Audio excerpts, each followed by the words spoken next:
All right, hello, welcome everyone. Welcome. My neighbors are being annoying as fuck right now. Sorry, shouldn't be swearing.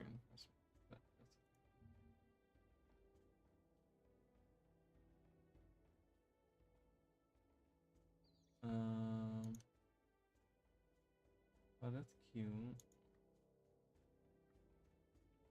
Sorry, I'm just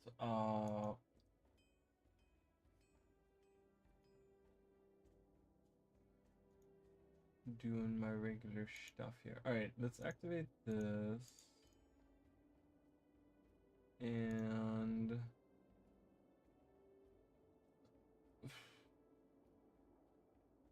do that. Yep, done. Okay. Hi guys, how's it going? Hey. I love how like my name is now equal to an alligator, which has like nothing to do with my channel, but then I've been using an owl for like years now. And that's like completely ignored. I love that. I love everything about that. It's just funny to me. Hi Jacob, welcome. All right. Oh yeah, I joined a guild. Joined a guild with an alliance. I was asked the other day, and I said, let's join it. And they're super active too. So, if you guys, I mean, there's still like a lot of people playing this game. Like, you guys see, like, there's people like active, um, playing. Like, I don't know, it's super active still. Nonetheless, hello everyone. Let's see how the sound is. There we go. Turn that up. All right. So last episode, and you guys can't see the dialogue box. If need be, I'll read you guys whatever it says. But it's kind of good because alliance and guild members are talking, so it's fine. Um, so last time, what was it? Sunday? Was it Sunday? Yeah, I think so. Right? Yeah. So we're getting close to like, or we're getting into like the final, I don't know, third of the Korna arc, right? So first we attack Gandhara. We were strewn all about. We found the Sunspear Sanctuary. Then we tried to strengthen our forces by getting our members back together and like all doing all these different things, right? Dealing with the Dejarin estate and blah blah blah blah blah. Yeah, and then eventually it led to the point where we were introduced to the Master of Whispers and Zed Shadowhoof, who actually joined us. So the last thing we did was we dealt with the Dejarin estate. Sorry, guys.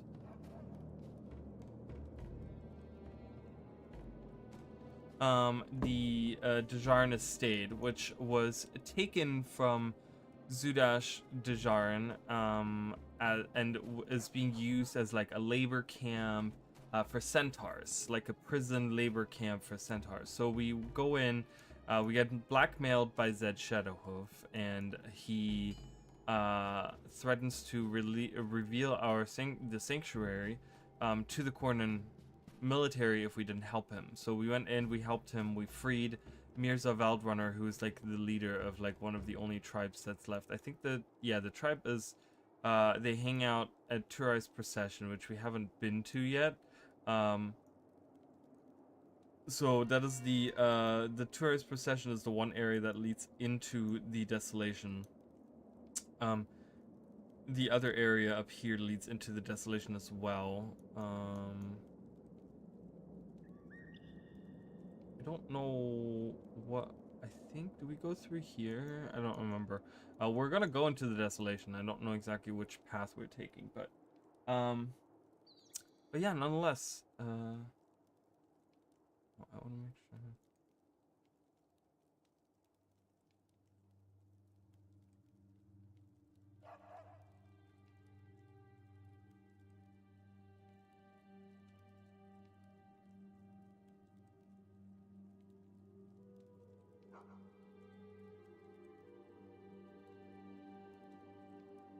Yeah, so, but we were introduced to the Master of Whispers, who was working with said Shadowhoof, and then also we were introduced to, Margaret the Sly, who is a Corsair, who is helping us transport, she was waiting over here, with a ship to transport some of the, wounded, Sunspears, to bring them back to Istan, and we had to pay her, but she seems to be trustworthy as long as you can pay her, right? Like, she doesn't need to like do anything. Like, she likes, we talked about it a little bit, right, where she talks about, I like doing business with honest people because it's much easier, right? You don't have to worry about them backstabbing you or whatever. So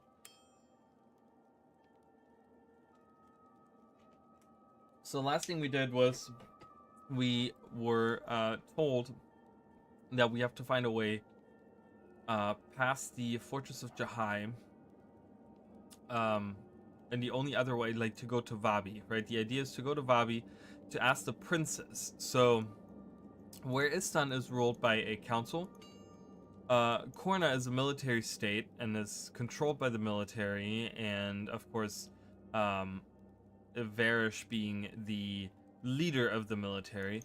Vabi is different. Vabi has three princes that are like, they're the ruling body, and they kind of don't care much about what happens outside of their world. They kind of just hang out in there. But Istan says that they can't support us anymore because all of the ships that they have lost. They can only defend themselves now against incoming Coordinate attacks as well as Corsair attacks. So they tell us, hey, you guys have to get to Vabi. The remaining Sunspears that are fighting from the Sunspear Sanctuary, like, you guys have to go to Vabi and you have to ask the princess for help against Varish. So we get kind of we get a choice. So we either can follow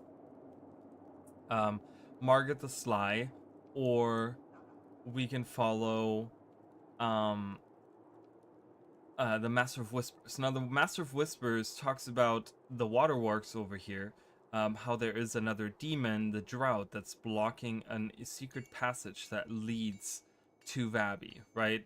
But Margaret talks about going into Gandhara because she wants to get the diadem of Lady Glaive, but she tells us that in the prison island over here, Cormier is being held prisoner. So we choose to help her because we want to free Cormier. We don't want to leave our leader, like, our, I mean, she was the the greatest Sunspear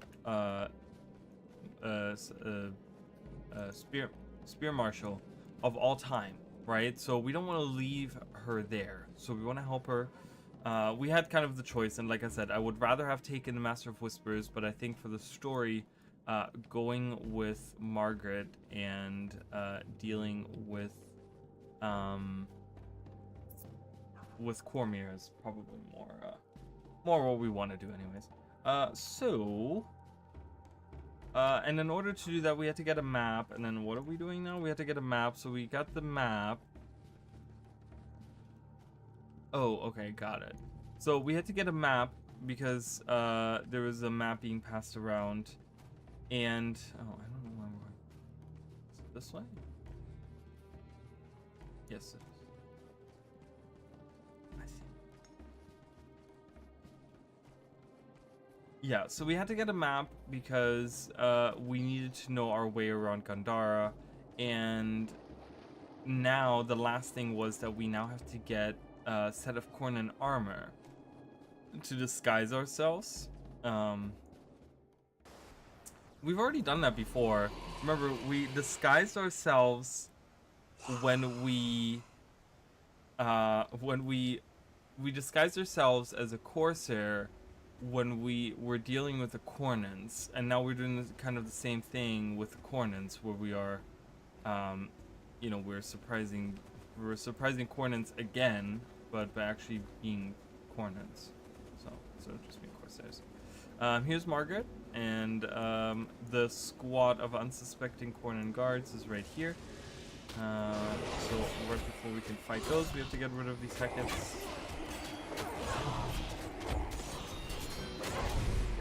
I did not do anything in between the episodes the last time that we streamed. I was gonna do some stuff, but I totally forgot, honestly, so. Hey Emily, welcome. Welcome. By the way, if the music is too loud, let me know. It might be a little too loud. I'm gonna tone it down a little bit.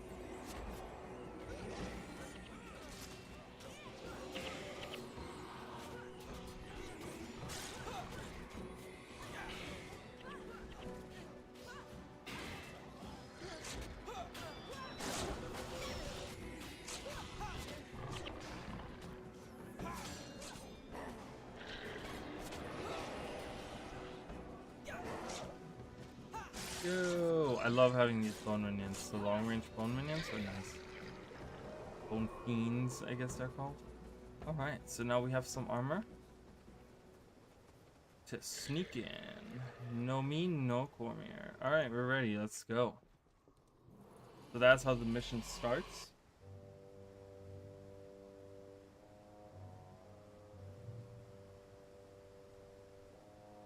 You sure this is going to work?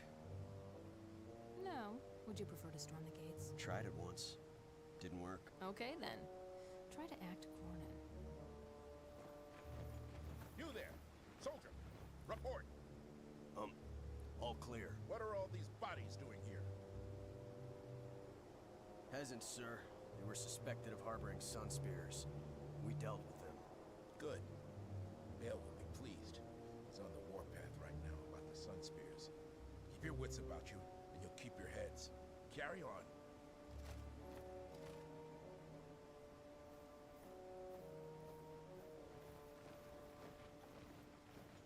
So far, so good. We may spring Cormier yet.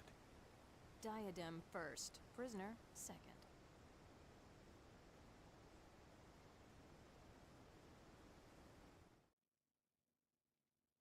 I've been pretty good. I've been busy. I've been a busy bee. Alright, so we get a little, I don't know, we just get the little, but it's really funny, the little cinematic talking about, would you rather storm the gates? And then we're like, we tried that once, it didn't work, or something. It's like, yep, we definitely failed doing that. But yeah, I've been busy. I was recording a bunch of audio this morning, and I was editing some audio this morning, and I'm really trying to get these... I'm really trying to get these videos done. I don't think I'm gonna get them done in time, but I'm really trying my hardest. So, my plan worked flawlessly, eh? No need to thank me. A small portion of the loot you plunder will be fine. Good luck infiltrating Gondara, you'll need it. Alright, a native of Freeman's Cove, Margaret is a Corsair descended from a long line of Corsairs. She rolls with the punches, profits from her experience, and most importantly, enjoys her work. She has to come with us on this mission. I'm gonna kick out Zenmai for now. We might see Zenmai, Margaret's Sly. What is she wielding for a bow? I'm trying not to do another poison thing. So I would like to do like barrage or something with her, marksmanship.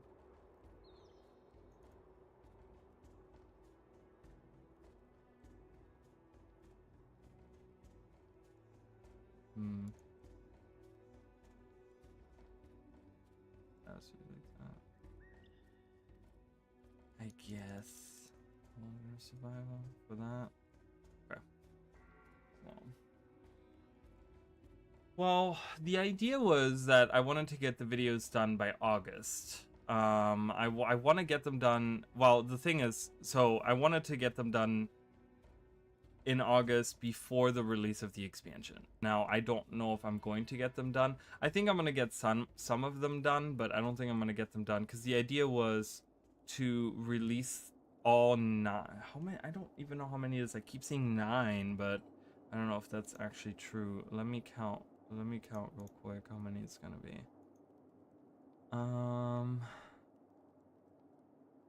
Because we're going to be doing... so I'm going to do the intro to the intros, okay? It's going to be a small little starter video. Then we're going to be doing the, Ascalon, Shiver Peak Mountains, Kryta,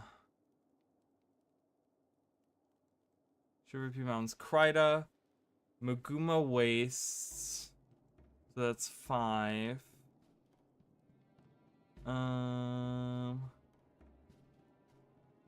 Right?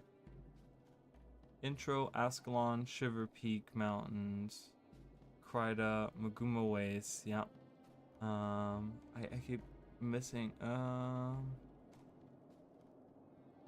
Tarnished Coast, 6. Southern Shiver Peak, or Steamspur Mountains, 7. Sea of Sorrows, 8. And Ruins of Ore, 9. Yeah. So it's going to be 9 videos that I want to make. I wanted to release them on a daily basis. So the latest that I would want to get them done would be from... because I would like to get them done until like the 18th. So the latest would be... what? Would be the 9th? The 9th of August? I don't think I'm gonna make... I don't think it's gonna happen. I don't think it's gonna happen until the 9th. I'm gonna do Barrage.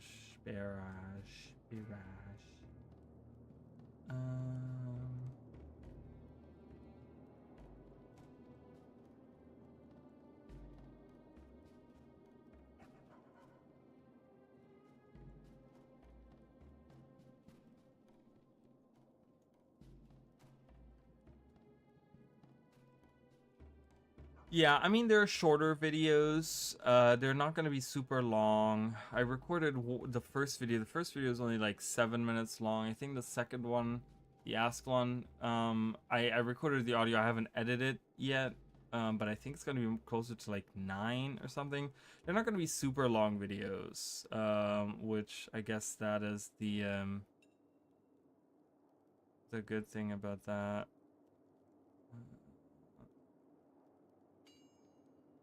Figure out what I want to do, what I'm trying to do, kind of, I guess.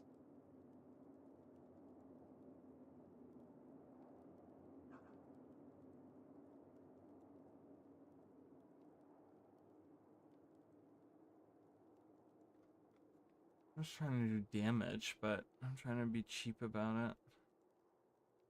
So I'm trying to take...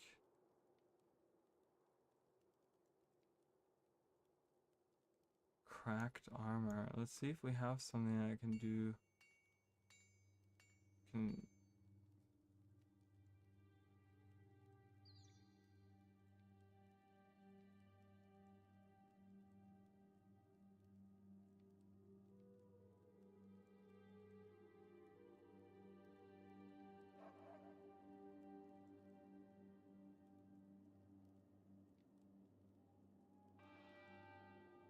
I don't know if I have a...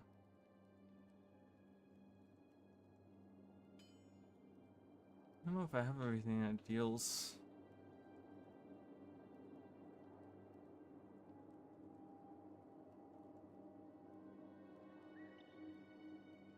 I don't think I have anything that deals, hacked armor.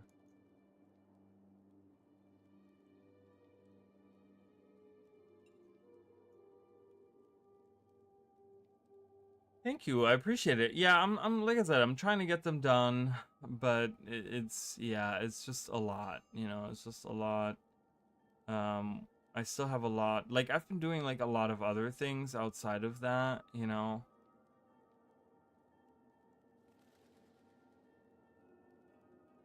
I went into work today because I had to do some extra stuff. So I was doing that. Let's get a preparation. That's fine. I'm trying to just use the 5 energy, the ones that cost 5 energy, because we don't have any energy management.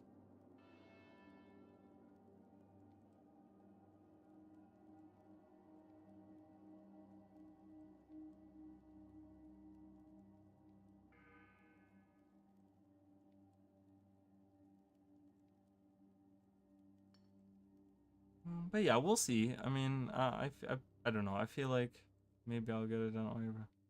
No, I don't want to remove my preparations. I don't know. Let's see that one.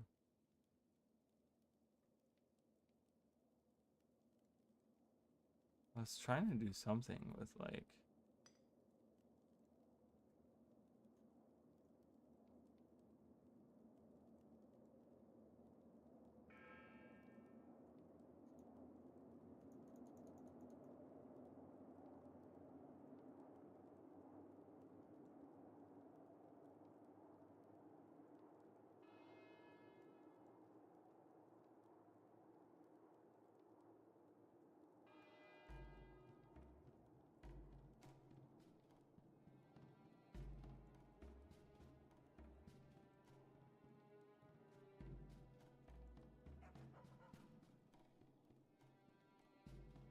No, it's just because I do part of the social media, like social media marketing stuff or whatever, and I had a bunch of I created these.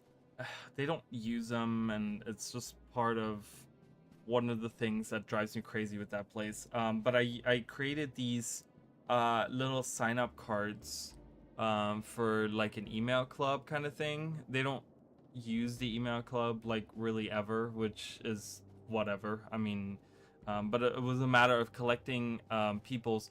There was a couple of thoughts behind me creating these little cards. So they're little sign up cards that tell us where people are coming from in the area, so we can kind of know what our demographic was. So on top of being able to like email the people, you know, I wanted them to email them like, you know, once a week, once a month, whatever, just kind of like update them on events that we have going on, blah blah blah blah blah. But I created it for the email club, but then I also created it because it tells you where they're coming from, right? They can kind of sign up, but they tell us what city they're from. So it tells us where they're from, then if they're seasonal people, right, which is in this area kind of important to know, because we do get a very slow summer off season because people are snowbirds, so they go back up north in the summertime. So it's important to know that, and then also how they heard about us, meaning that we could kind of figure out exactly which part of our advertisement actually does work, to kind of figure out exactly, like, based off of having people signing up, we can kind of see, okay, which one of our, because we have so many different things that they do for advertisement, that all cost a lot of money, and my idea was to try to figure out,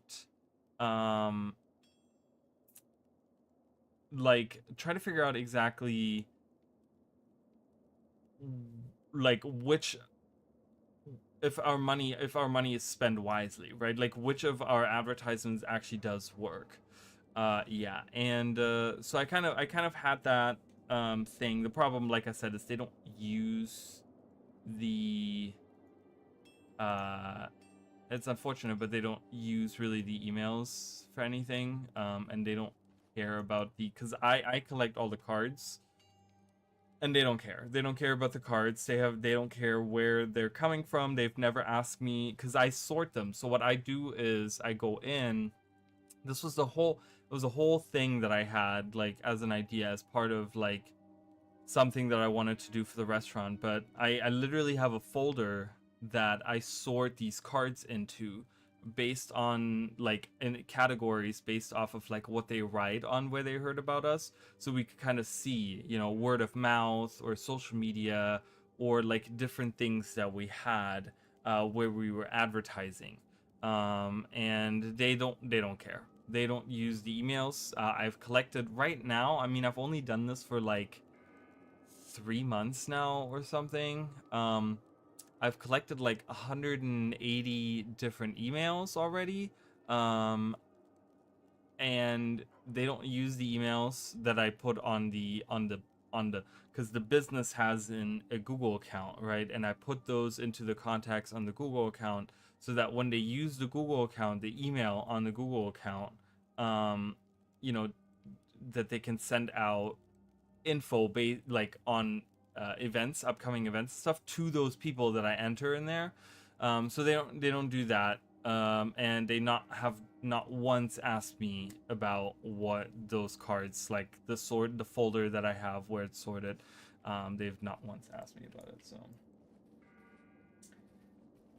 yeah, so I mean, I was trying to like kind of, the idea was to kind of help them streamline the way that they do their advertisement, and the way that they do their social media marketing, right? Because like I said, I do some of their social media marketing, but the problem was that first of all, they're not paying me a lot of money for it, so it was a lot of extra work that I wasn't. In the beginning, I was kind of willing to do that because they had promised me that they would. So when I initially took the position, this additional position to what I already do, they were paying me a set amount of money, but they told me that within like 3 to 6 months that they would be reviewing the performance of like how that has been going for them, and that they would be increasing the pay based on like how well it was performing. And that never happened, and now I have mentioned 3 or 4 times now about like that kind of like thing, and the same response has always been like, okay, yeah, we can look at that, and then they just kind of never address it again. And I've mentioned it so many times, so I've kind of like fallen out of like doing the extra stuff. I mean, I did all of this, and I did it as a show of like, let me demonstrate what I could do if you were to pay me as a full-time social media marketer, right? Like I'm not like, I didn't go to school for it or whatever, but I was trying to like do the best that I could, right? And I was trying to like put my best foot forward by showing them that I can do these things for you guys, and I can do all of these extra things here and there. And that was one of the initiatives. I mean, I've had many different kinds of initiatives for this position, but that was one of the initiatives that I had. The other one that I had was I was trying to come up with something for getting better reviews, because the important part is that, people that come in and have an experience, if they have a bad experience, they're more likely to leave a review, specifically on Google, versus people that had a good experience, right? Because a lot of people that have a good experience, they just have a good experience, they go home. People that are pissed off, they're trying to find like a way to like get at the restaurant, right? So they will leave a crappy review. So I was trying to find different avenues of doing that as well. So that was another thing. So I took a couple of initiatives, I took a couple of things, but all of them kind of fell through the cracks. They all kind of just like, oh great, and then they kind of like, they didn't even recognize the effort that was put into. I have not been asked about any of these initiatives that I've done. These cards, so I had about I created the cards for them. They bought like 1,000 of them or something, and apparently they all went missing.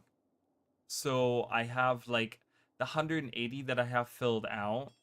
um those are the ones that we have, and we have now run out. Apparently all the other ones are gone. They're not ordering any new ones. Like I said, they haven't shown any interest in anything extra that I've done, so it's kind of just fallen to the wayside. But I just felt like these cards, the last stack of cards that I had sitting at work were filled out, and I hadn't put them in. So I was like, well, I'm at least gonna take the last few that we have and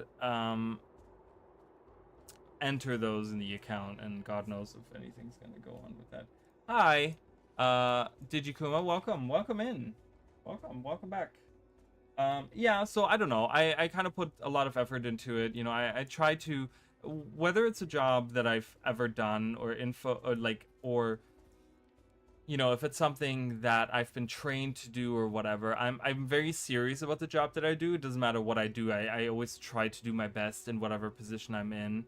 But it's just unfortunate that the work environments around here, um, it's just people don't care about that. You know, it's just kind of a shame. Um, so my boss was trying to buy me a drink today, and I was like, I don't drink. I said I'm just here to put in this information, and he's like, he didn't even care why I was there. Like he didn't at all. He didn't even at all ask me why I was there, and I'm like, I'm here for work. Like, and you're not even gonna ask me why I'm here. Like I'm on your clock, and you don't even know. Like he didn't even know that I was clocked in for the whole thing. And he was just like, can I buy you a drink? And I'm like, no, I'm okay, thank you. But like showing some interest maybe in the things that I do would be nice. But the problem is that so these people are very arrogant, they're very pompous, they're very they feel so the all these people that are in charge, you know, like I said, two of them are doctors, the other one is a, I don't know, he's a restaurateur. He's been a restaurateur for a long time, but he's done a lot of other things as well. But they all think that they know everything better. So I've been ignored for the last 2 years that I've been at this job, where I've been trying to help them with my expertise because I have been in the business for 17 years. So I've been trying to give them as much knowledge as I can and as many ideas and whatever, but I just keep getting ignored because no one cares about what Riley has to say. So it's like whatever. You know, it doesn't bother me because I know that what I'm talking about is true. And I'm not going to be an asshole about it. I'm not going to try to like, you know, I'm just coming in doing my job and it is what it is, you know. I mean, if they're losing a lot of money this month and they're going to be realizing a lot of things by the end of this month because they lost a lot of money last month. The one of the owners told me that they lost $26,000 last month. And they're going to be losing a lot of money this month and next month because we're very slow and they haven't been smart about what's been going on. They haven't been keeping up with ordering because they're scared of spending too much money. And then a couple weeks ago, we started running out of a lot of stuff. So, well, specifically for front of the house, because that's kind of what I don't know how back of the house is working, but I know for front of the house, I know we ran out of a lot of stuff. So they ended up having to do like massive orders, like huge orders. They had to like order so much stuff because I'm like, well, we're out of this, we're running low on this, and we were trying to tell them, like, all of us, we're kind of like telling them week after week, we're like, here's a list of stuff we need, here's a list of stuff that we've been using that we need, and they're just like, okay, and then nothing happened, and then it gets to the point where we run out, and then, you know, it's just kind of like, okay, well, we're out of all of these things now, and they're like, what? Oh my god, I gotta order it. Like, literally, that's how it goes. It's like the Pikachu meme where it's just like, what? Like, that's how they are. It's like, I've been telling you, I've been writing down lists. Like, I'm not just like telling you in person, but I've been writing down lists of what I've been using and what we're running low on, for you to like keep up with buying things. And it's much easier to keep buying like a little bit at every given time rather than doing like one massive order, right? I don't know. So it's just been like a lot of whatever. So we'll see. A lot of us are in agreement that that place will not be open for much longer, and we'll see. It'll be interesting to see. I'll let you guys do work and with 3 pieces of chicken. I mean, I don't know. Could I translate my pay into 3 pieces of chicken? No. I don't get paid well I don't get paid well in my regular job. I don't get paid well in the in the social media part of my job as well. I don't get paid in either of those, which is kind of frustrating, but it is what it is. I'm kind of stuck where I am, unfortunately. Anyways, yeah, it is pretty frustrating, but it is what it is. It's not a big deal, you know, that's life. And like I said, I've been trying to just focus on things that, you know, that I can control and that I do enjoy doing, and that I don't know, that I feel like are just better for just my mental health. Even like, it doesn't even come down to money, but it comes down to like mental health. That's why I've been like streaming so much. That's why I have been working on so many videos. That's why I've been trying to like build up the channel, because the whole YouTubing idea is what I enjoy way more than my regular job. And so to me, it's just, you know, that's just, you know, that's just it. Like, it's, I don't know. Yeah, I don't know. It sounds silly to some people, but to me, it's like, it's kind of a passion thing, you know. It's still just a hobby, obviously, but it feels more fulfilling to do this than to do the job that I do. Anyways, let's get back into the game. So we're ready to infiltrate Gandhara now. We have a map, we have outfits, and we're ready to go. It's time to... Well, the thing is, so Margaret keeps saying the diadem first, so that's kind of the deal. The only reason she's helping us is because she wants to get the diadem of Lady Glaive. Once she has that, we can free Cormier. So let's go infiltrate Gandhara. We're going back to our place of failure, guys. We have to go this way, I think. We gotta go this way. So it says, escort Margaret to the Gandharan treasure vault to retrieve the diadem of Lady Glaive, and then free Cormier, yeah, down there. And then free Cormier from the Cornan prison. Got it. Look how we're holding the spear, too, by the way. Zed Shadowhoof says, you're all mad. You may be able to dress up as Cornan's two legs, but what am I supposed to be, your mascot? And I say, Margaret, hand me those manacles there, will you? Okay, now I'm going to put these on, and Margaret, I'm going to put these on you, and Margaret says, remember our deal, Sunspears. First we grab the diadem of Lady Glaive, then we rescue your precious Cormier. And Zed is pissed off that we're putting the thing on him. He's roaring. And she says, the last I knew, the Cornans stored the diadem in the vault, which is heavily guarded. I'll handle the guards when we get there. You must keep quiet and we'll be fine. Oh, okay, so he gets mad. We can't put it on. So they're kind of doing... There's two things happening at the same time. We're talking to Margaret, as well as the whole Zed Shadowhoof thing is going on. So we found a disguise, but Zed does not have a disguise. So we're kind of taking him as a prisoner in here. So we say, okay, Margaret, you put these on him. And she says, keep your eyes open for anything that might help cover our escape while we're in the fortress. Once we break Cormier out, we'll need every advantage we can get to escape. And Margaret says, don't worry, Zed. I think I know what Spearmaster Urwali has in mind. Okay, so we're kind of taking him as a prisoner. But look how we're holding the spear. We're not holding it over our shoulder, so it's very interesting to see that pose. That we usually don't see that. All right, hello. Halt! Give me your name and rank, soldier. This is a restricted. We're here to escort the prisoner. He is a prison transfer being reassigned from cell 138. Very well, soldier. But you can't just saunter in. This is a secure area. You'll need the password. Memorize it. You can't get into some areas without these numbers for verification. 2187. You got that? 2187. All right. 2187. I don't know who I need more, Bram or Cormier. Definitely Bram. I do like Cormier. I do enjoy Cormier. I don't know. I know that people are is to be the sensory leaders to be executed today. I don't quite understand the hate for Cormier that much. I really don't. Did you hear we're preparing to invade Vabi? Who's she talking to? Hello? Maybe this person over there. So we're getting a little bit of a storytelling here. So they're looking to invade Vabi. Okay. So we have some Sun Spirit prisoners here. Captain Nankos. Hey you, give me some help over here. More prisoners. These Istani seem to breed like rats. We caught this batch of Sun Spears sneaking into the fortress. I'm sure they want to rescue their precious Cormir.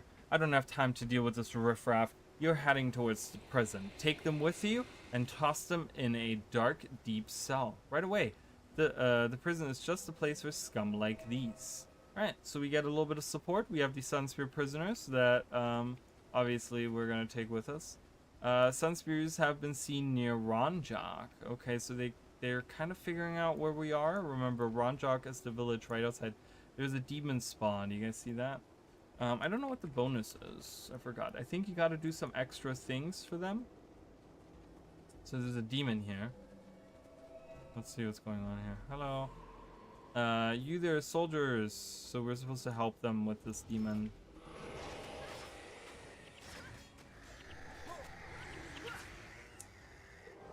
I didn't know those demons could die. My hands are still shaking. Oh wow, we killed it. I mean, you killed it. You'd better get out of here before Varish finds out. She won't be happy about this. Okay. So remember, this is the Plaza of the Five Gods.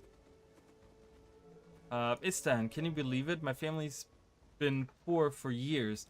All our wealth appropriated to support the military, but now Varish is giving us lands in Istan once it's conquered. A new beginning. Congratulations, my friend. New your loyalty to Varish. Yeah, so may Varish and a patron god, whoever that may be, bless all our houses from now until the end of time. So Varish is promising her Cornan soldiers land in Istan once it's been conquered, kind of giving them a morale boost. But yeah, we're back at the place of failure. This is where we lost last time. The Plaza of the Five Gods, where the mural of Abaddon still stands. But by summoning her demons with this cauldron or whatever, you know, this basin or whatever, you know, and this destroyed all the murals. This was Melandru, Grenz was over there, Duena was over there, Balthazar over there, and Lissa over here. So, but yeah, destroyed. It is all destroyed. Hey, Maddie, welcome. He stole the power that should belong to us. Also, she was stupid and let us reach to the death at Gandhara, and she left us to fight Balthazar alone. Well, I don't know. I mean, well, the thing is, like, I don't know. I know a lot of people are like, oh, we should have become gods, but would that have really made sense in the grand scheme of things? Like, would that have made for us at the end of Nightfall to become gods? I don't know. I feel like having someone to kind of shove into that, like, position kind of freed us to even consider doing other adventures, right? Because if we're like a god walking around among mere mortals, it's just kind of weird, you know, kind of having that.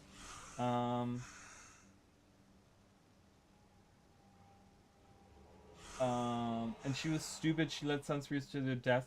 Well, the thing is that she didn't really lead them to their death. We were winning the fight.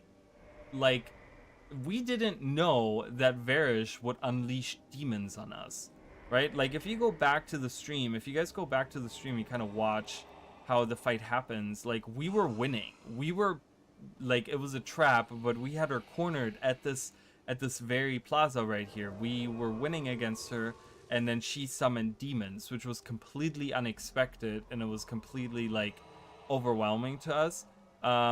So that's not really Cormier's fault. I mean, I know a lot of, like, I guess it's easy to blame Cormier for that, but it's not really Cormier's fault. Like, she, you know, we did so many things to prepare. Remember, we did a lot of stuff to prepare for the fight, and we thought we were ready, and we were. I mean, her regular forces would have been completely overwhelmed. Like, we would have taken over Gandhara if she hadn't summoned the demons, right? So I don't know if you could really say that she led people to their death. Like, she didn't do that on purpose, you know? She was trying to win the fight. So, and she left us to fight Balthazar alone. That, I mean, that I guess I could kind of agree. Like, she didn't even give us, like, any blessing. She didn't give us any help. She kind of is just like, you guys are strong enough to do it. And it's like, oh, okay. And then we end up like dying getting there. You know what I mean? Like, it was just kind of like, okay, thanks, Cormier. Like, that was kind of crappy. I will agree on that. Okay, I will agree on that, that Goddess Cormier kind of leaving us in Guild Wars 2 was like, excuse me? Kind of weird. Honestly, I feel like Guild Wars 1 story has more depth. Like, we're seeing politics. But we have seen politics in... We've seen a lot of politics in Guild Wars 2, though, too. Right? We have seen a lot of politics. I mean, we've seen, like, the integration of the Pact. You know, specifically during Season 2, we saw a lot of political stuff.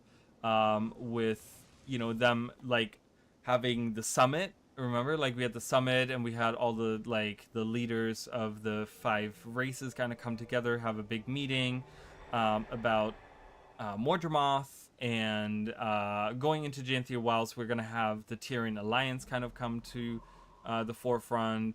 For Iceboot Saga, we saw a lot of Char politics. Norn don't have that much in politics, but we saw a little bit of that. You know, Season 3, we saw a lot of human politics with the White Mantle and stuff like that. Queen Jenna, we dealt with her personally a lot of times. So there's a lot of, I mean, if you're speaking specifically political stuff, we do see a lot of it in Guild Wars 2 as well. You know, so... Also, she awakened Abaddon. Yes, she did do that. That is very true, and that is spoiler.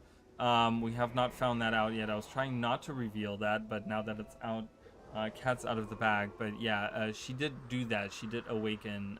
We will find that out later, just so you guys know. That was a little bit of a spoiler there. I wish the depictions of politics can be a bit more in-depth, like Azure Saga level. So, well, the problem with it is that a lot of the story. So, we do have politics in Guild Wars 2. The problem is that a lot of the things are very disconnected, right? Like, they never find a resolution to certain things, and that's kind of, you know, because those types of things obviously aren't going, and it's not like a final thing, right? But the problem kind of, I feel like, is that you know, we don't know the result of what happened with the White Mantle attack, right? We deal with the White Mantle attack, but we don't know the fallout of like what happened after that with the ministers, right? Like, we don't know, was there some kind of reform, because a bunch of the ministers were part of the White Mantle, and you know, all these things, like the leading, you know, the big minister, right, Codicus, like, was he like, was he, you know, he wasn't the only one, and like, you know, there's like this weird power dynamic between the ministers and the queen, and then a bunch of them are White Mantles, so it's kind of like, ooh, what's going on there? You know, like that resolution, or like the whole or like a lot of things that kind of tell us in the background are happening, like they're choosing a right? It would be kind of nice to be involved a little bit in that, or maybe get like a side story where we see this. So I'm really hoping that with Janthia Wilds they can kind of give us an update on a lot of those things, where they kind of like show us who the Connor is, or tell us that they have decided on it. You know, there's also talks about how the how Empress Ian was coming to Kryda to meet with Queen Jenna. That never happened, which I think was part of the whole like Living World Season 6 getting canceled kind of thing, where I think that was part of that. Yeah, so we got a report that some Sunspear stragglers are regrouping near the southern ship docks. Do you want to assign a company to go flush them out? Send a force, but tell them to watch their backs. I love how the guard is telling the captain to do this. Let them know. And sir, off the record, do you know why Varish is so concerned with the Sunspears? They're a small faction in Istan, and Istan isn't giving us any political trouble. That's enough, soldier. Yeah, it's kind of weird how the guard is telling. I think the dialogue here is mixed up. I think the captain is supposed to tell the guard that, but that's okay. I don't know where I'm going. I'm gonna be honest with you guys. I have no clue. Complete object.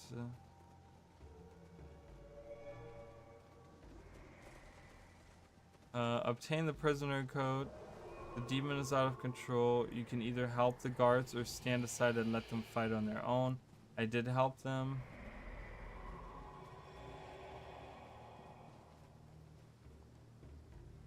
I still love the Iceberg Saga storytelling the best. Well, there's a lot of things wrong with Iceberg Saga, and it's one of those things that... Ooh, there's Guard Linko. Maybe he has something that we need.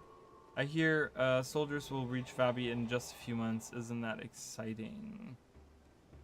I should say so. Varish is a visionary. With Alona united under Cornan rule, we can keep all the cities safe, ensuring a peaceful, profitable way of life for everyone. Why the elders in Istan? The Istani elders are poor leaders. So all of these, all of the Cornan forces are kind of like led to believe that Varish is like this savior among her people, I guess. Hello, do you have an extra mission for me, Linko? Mr. Linko. Gods, my feet are killing me. We've pulled 8 straight night shifts, and when we aren't here, we are out hunting sunspears. We're so tired to keep falling asleep standing up. Would you mind taking over our shift? Sure, we can do that.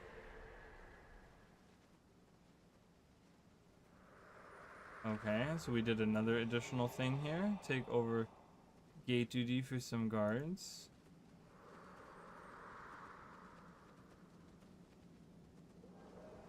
Okay.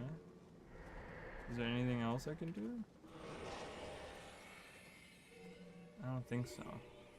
I'm going back.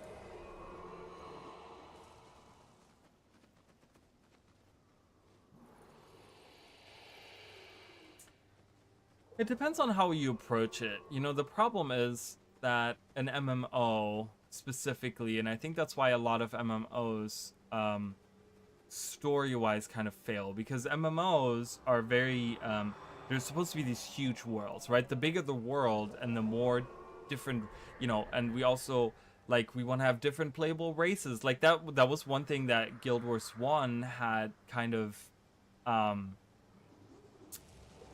like that was, you know, made it maybe a little easier for Guild Wars 1 because we were only playing humans. So we could kind of figure, like, we can kind of focus on the race of humans, right? But, you know, a lot of MMOs have these huge scales, right? Where we deal with, you know, we deal with different races and different cultures and all these different events that are happening. And we're trying to make it as engaging as possible. And specifically, of course, ArenaNet tries to do this with the Guild Wars series, right? They try to do it, like, on this huge scale. But you start having all these things fall to the cracks, through the cracks because... you know, you can't cover every single event, right? If you like cover everything all of the time and you make this huge story, like you need to have a massive budget in order to do that, right? You need to have like, and there needs to be like storytelling, and then it's like, you know, it's like, do you have enough manpower to even support something like that, right?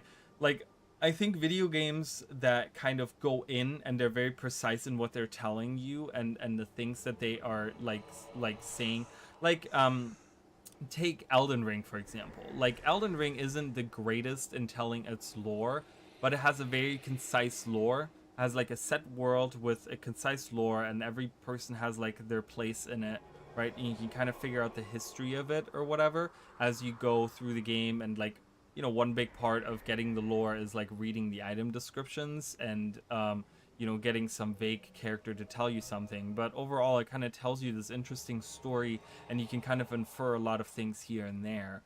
But when you have like an MMO, right? When you have like a big game that is constantly getting updated, and you have all these different races you can play, and all these different things that play a role, and all of these different things, and things are shifting, and you're trying to build this world that's you know, feels alive because there's events happening, and it kind of shapes the next expansion is shaped by the previous expansion and stuff. There's a lot of things that you got to tell, right? There's a lot of different moving parts to all of these things, and it's very hard to kind of convey that story in a lot of ways. That's why a lot of MMOs feel very paper thin when it comes to story and lore, because they kind of are just like they might like pre-release, they might have like come up with, you know, like a story or whatever, right? A world that they want to live in, but then they have such a hard time like as things are going on, it's like a lot of the story kind of just like becomes like whatever. Like one example that I can think of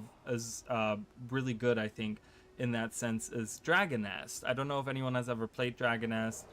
It's this anime inspired like action combat MMORPG. It's like a dungeon crawler type of place, type of game, and you have all these different places that you can visit, and you can go into like different dungeons and different difficulties and whatever. But it starts out really strong with its lore, right? There's a lot of interesting things about the dragons and all these different things that are happening. But then as you like move on, the developers have kind of just like, kind of stuck to, we're just trying to make a game, and we're not going to sit here and we're not trying to like keep like we have a story going on, but it becomes a much smaller, like it narrows down the scope of the story a lot more as you go further and further, because they're kind of just like keeping up with a huge scale of like updating the entire world all of the time. It's kind of difficult to do, and I think that was an interesting thing they tried to do with Iceberg Saga, but that was kind of also a thing that they somewhat failed at with Iceberg Saga, because of like, we didn't get anything about the Coden. We didn't get much about the Norn in general either, right? Like, Norn stuff didn't really get affected that much. The only thing we really did get was the Char stuff.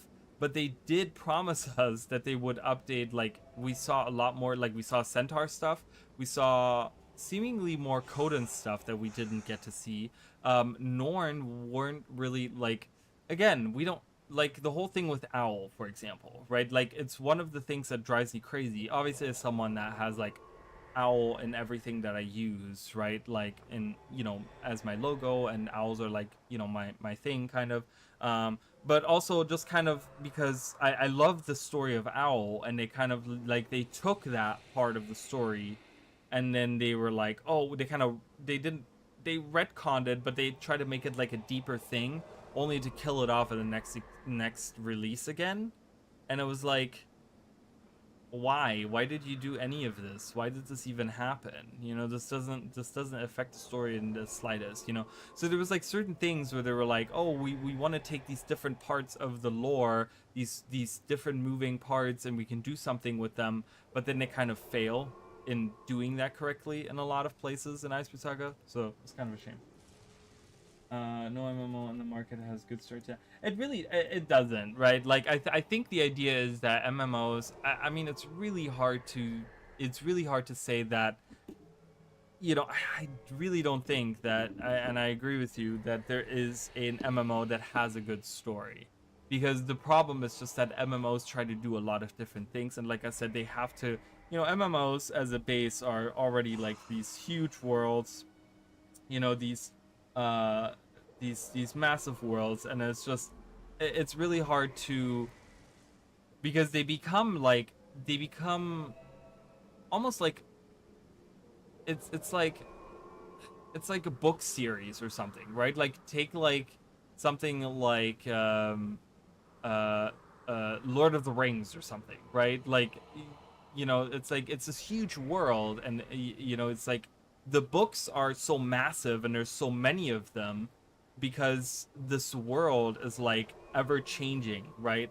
And so there's different events that happen and different stories to be told, and all these different things, right? But when you try to do that on top of like doing a video game that deals with like, and it's not just a single player video game, right? It becomes harder because it's a multiplayer online game.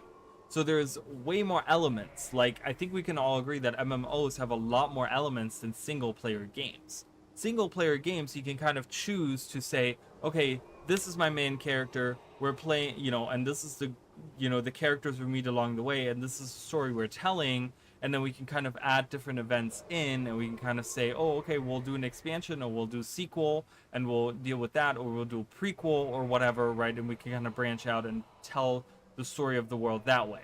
But with an MMO, it's just like, okay, so you have a character that kind of has to fit into this world, and you can kind of make them look and, be whoever they want to be, but then they also interact with a bunch of others other people that are the same, but we're still trying to tell this large scale story. You know what I mean? Like it's just kind of like it becomes so much harder when you have an MMO, like, you know, when you're trying to tell a story as well as do an MMO.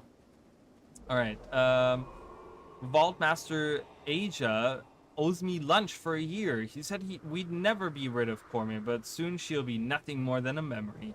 I wish I could go taunt him about our bet, but I can't leave my post. Hey, could you go to the vault and rub it in for me? Okay. Why do you need to word it like that? Don't word it like that. All right, we gotta find the vault. Remember, this leads to the prison island. But remember, the diadem comes first. I just don't know. Is there a vault? Oh, there he is. Did I walk by that guy earlier? I guess I must have. So there's the Vault Master Asia. We have to go talk to him. Hello. You there? So Margaret says, "You there? General Bale sent me for the diadem of Lady Glaive. You better get it quick before he sends one of his pet demons instead." And Vault Master says, "General Bale sent you? It must be for that ambush he's setting up. Here's the diadem. Make sure it doesn't fall into enemy hands." And Margaret says, "The general will be most pleased with your quick response. We will be sure to keep the diadem from falling into the wrong hands." And then Margaret says, "The stories about Bale must be closer to the truth than I thought. If that little ruse worked so well. Let's get out of here before they get suspicious." So I think the idea is that he's kind of, I don't know, there's a lot of implications. Like, is he a cruel person? Is that why this worked so well? Or does it have to do with him being an idiot? I don't know. But we have the diadem. So we came for the diadem. I hope I've done all the optional things. I'm still doing the optional thing with the sun spears, but yeah, so we're fully authorized. We have the password. It's 2187. Very good. We have to be careful. Those Sistani are planning something. They want their precious commander back, but it's too late anyway. Her hours are numbered. Praise Varish, hail Korna. Dragoness has wasted potential. I played that game like so much back then. It's the combat is super fun. It feels super satisfying going in and blowing up like armies of enemies. And I kind of love the story. But again, it's, you know, many MMOs are just doomed to fail. It's unfortunate, but yeah. Anyways. Okay. Your time is almost up, Cormier. The executioner is on his way here to take care of you and your friend. And Margaret says, "Looks like we're just in time. Let's move in before we're too late." Alright, so there's the jailer. And it's time to free Cormier, guys. Our leader is here, and we have to free her. Alright, everyone, charge!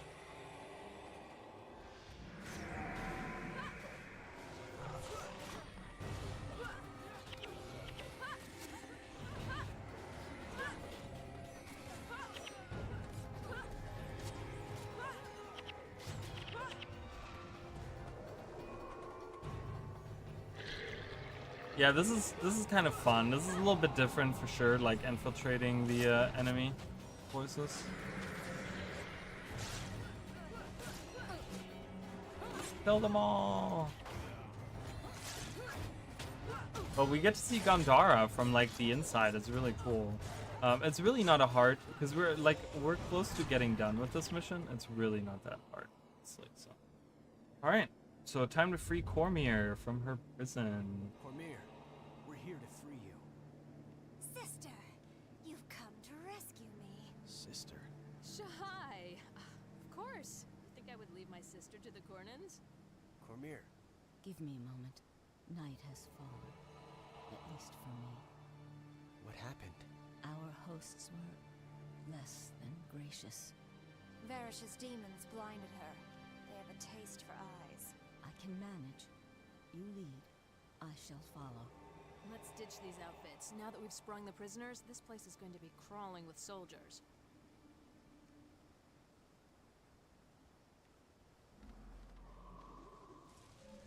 All right, so Cormier, we meet Cormier, and the demon, the hunger, as it's known. We only have 15 minutes to escape, so I'm gonna have to talk and run at the same time. But yeah, the demon has eaten her eyes, so she is blinded. So she actually says, "Night has fallen, at least for me." Where do we go again? The idea is to go. Oops, I went the wrong way. Escape from Kandara. Okay. So, unfortunately, she is blinded. But we have rescued her. They probably didn't treat her very well. And also, Shahai is here, who is Shahai the Cunning, who's the sister to, she's a monk, and she's the sister to, oh, one of the prisoners is somewhere. Where is he? One of the prisoners got stuck somewhere. One of the, is he down here somewhere? We'll see if we can pick him up. The sister to Margaret, and she's like, oh yeah, you think I would leave her? Oh, okay. I don't know why he was hanging out there. Alright, okay, let's, yeah, so we're getting attacked. We have to fight our way out now. Alright.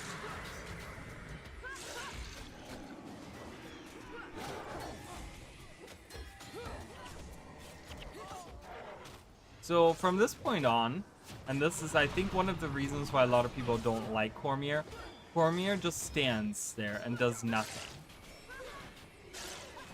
She does absolutely nothing, okay? She just stands there and she's just a victim the whole time. So it becomes very, like, what? My top 3 MMO, Dragoness, Black Desert, Vindictus.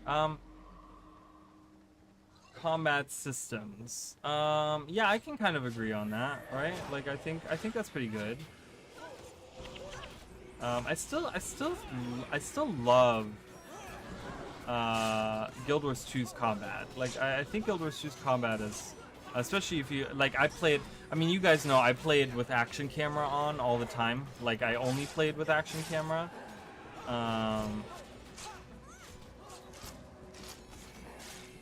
So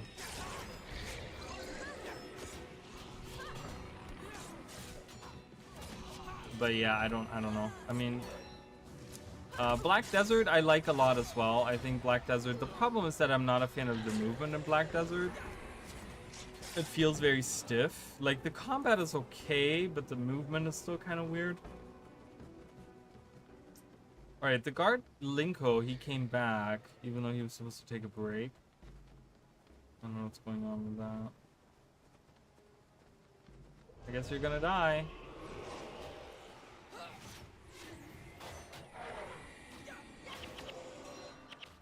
I think we're supposed to escape through the docks, right? Like, I think. Does it tell me on my mission?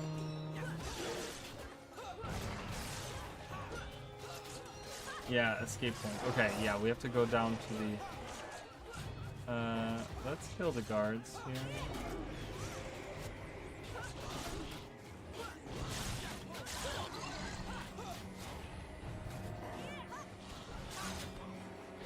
Alright, everyone focus on one person, please.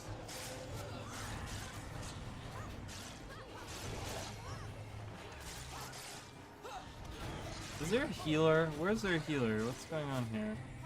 This guy? Oh, I think he is healing. Let's kill the boss.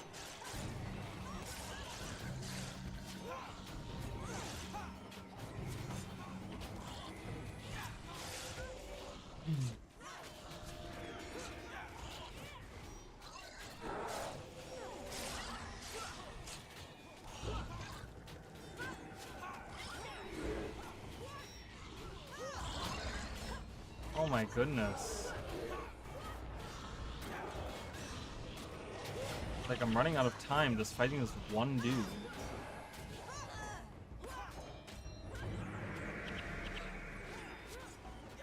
Alright, let's get him.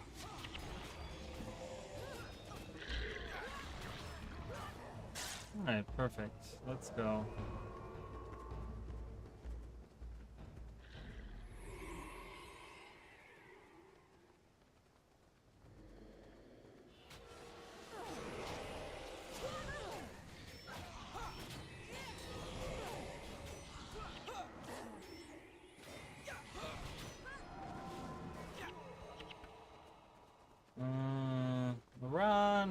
Let's escape.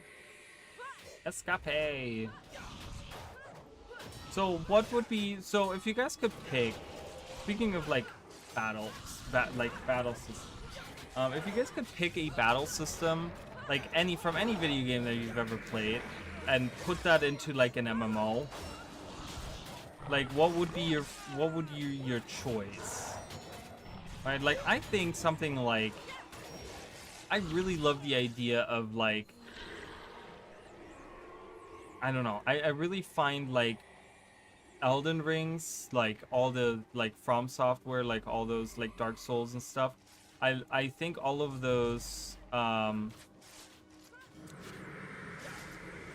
games, they have like great battle systems because they're all about like dodging and mechanics and learning, like, you know, their boss focus and stuff. Like I really love the idea of that. It would be really cool to have an MMO that was like that, in my opinion. Would be really cool to see how that would work. There's an enemy group past that gate, but I'm not dealing with them. So. Alright, let's go.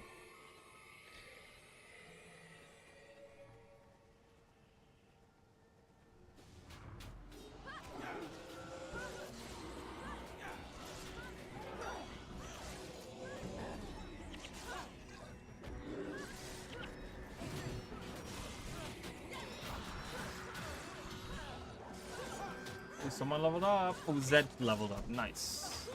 Oh my. I have weakness. All my points are down. Alright, Zed is now level 20. I wanted to take him on this mission to level him up.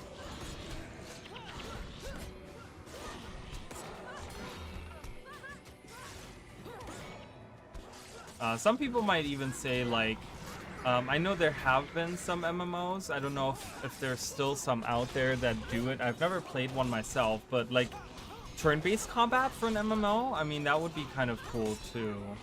I do like some good, like how Grandia's combat system. I would love to see that in like an MMO style. Maybe even have it where, so hear me out on this. This would be really like, how would people feel about this? Okay, so here's a little thought. How would people, or let's finish up the mission and I'll talk about this. Yeah, let's finish the mission. Go, run, run, run. All right, we're gonna steal one of their boats and we're gonna flee. Let's flee. Come on, guys.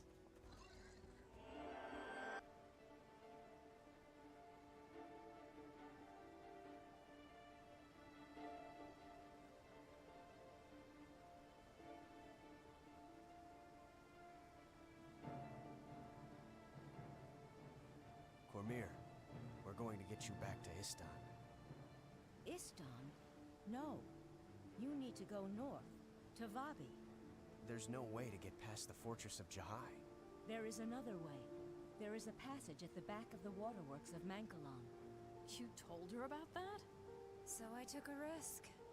The passage leads to an old smuggler's cave. The cave will lead to Vabi. You need a healer's attention. I can get Cormir to safety. And I can take you to the passage, but we'll have to be quick about it.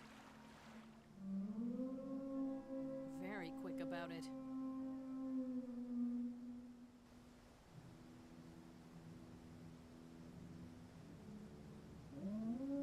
Yeah, so the Hunger is pissed off. That's our ship in the distance there. Is realizing that we have What is your fled. problem, Hound? A prisoner has escaped. The one touched by Abaddon. Sunspears. After them. All in good time, mortal. What are you waiting for? You misunderstand, mortal. You are not my master. You are charged to help me hunt these Sunspears. You will do as I say. I answer to my lord Abaddon. I answer to War Marshal Farish. I do not answer to you. Are we clear? I am Varish's general. You should respect. Farish does not need generals anymore. She needs us. Do not make her choose.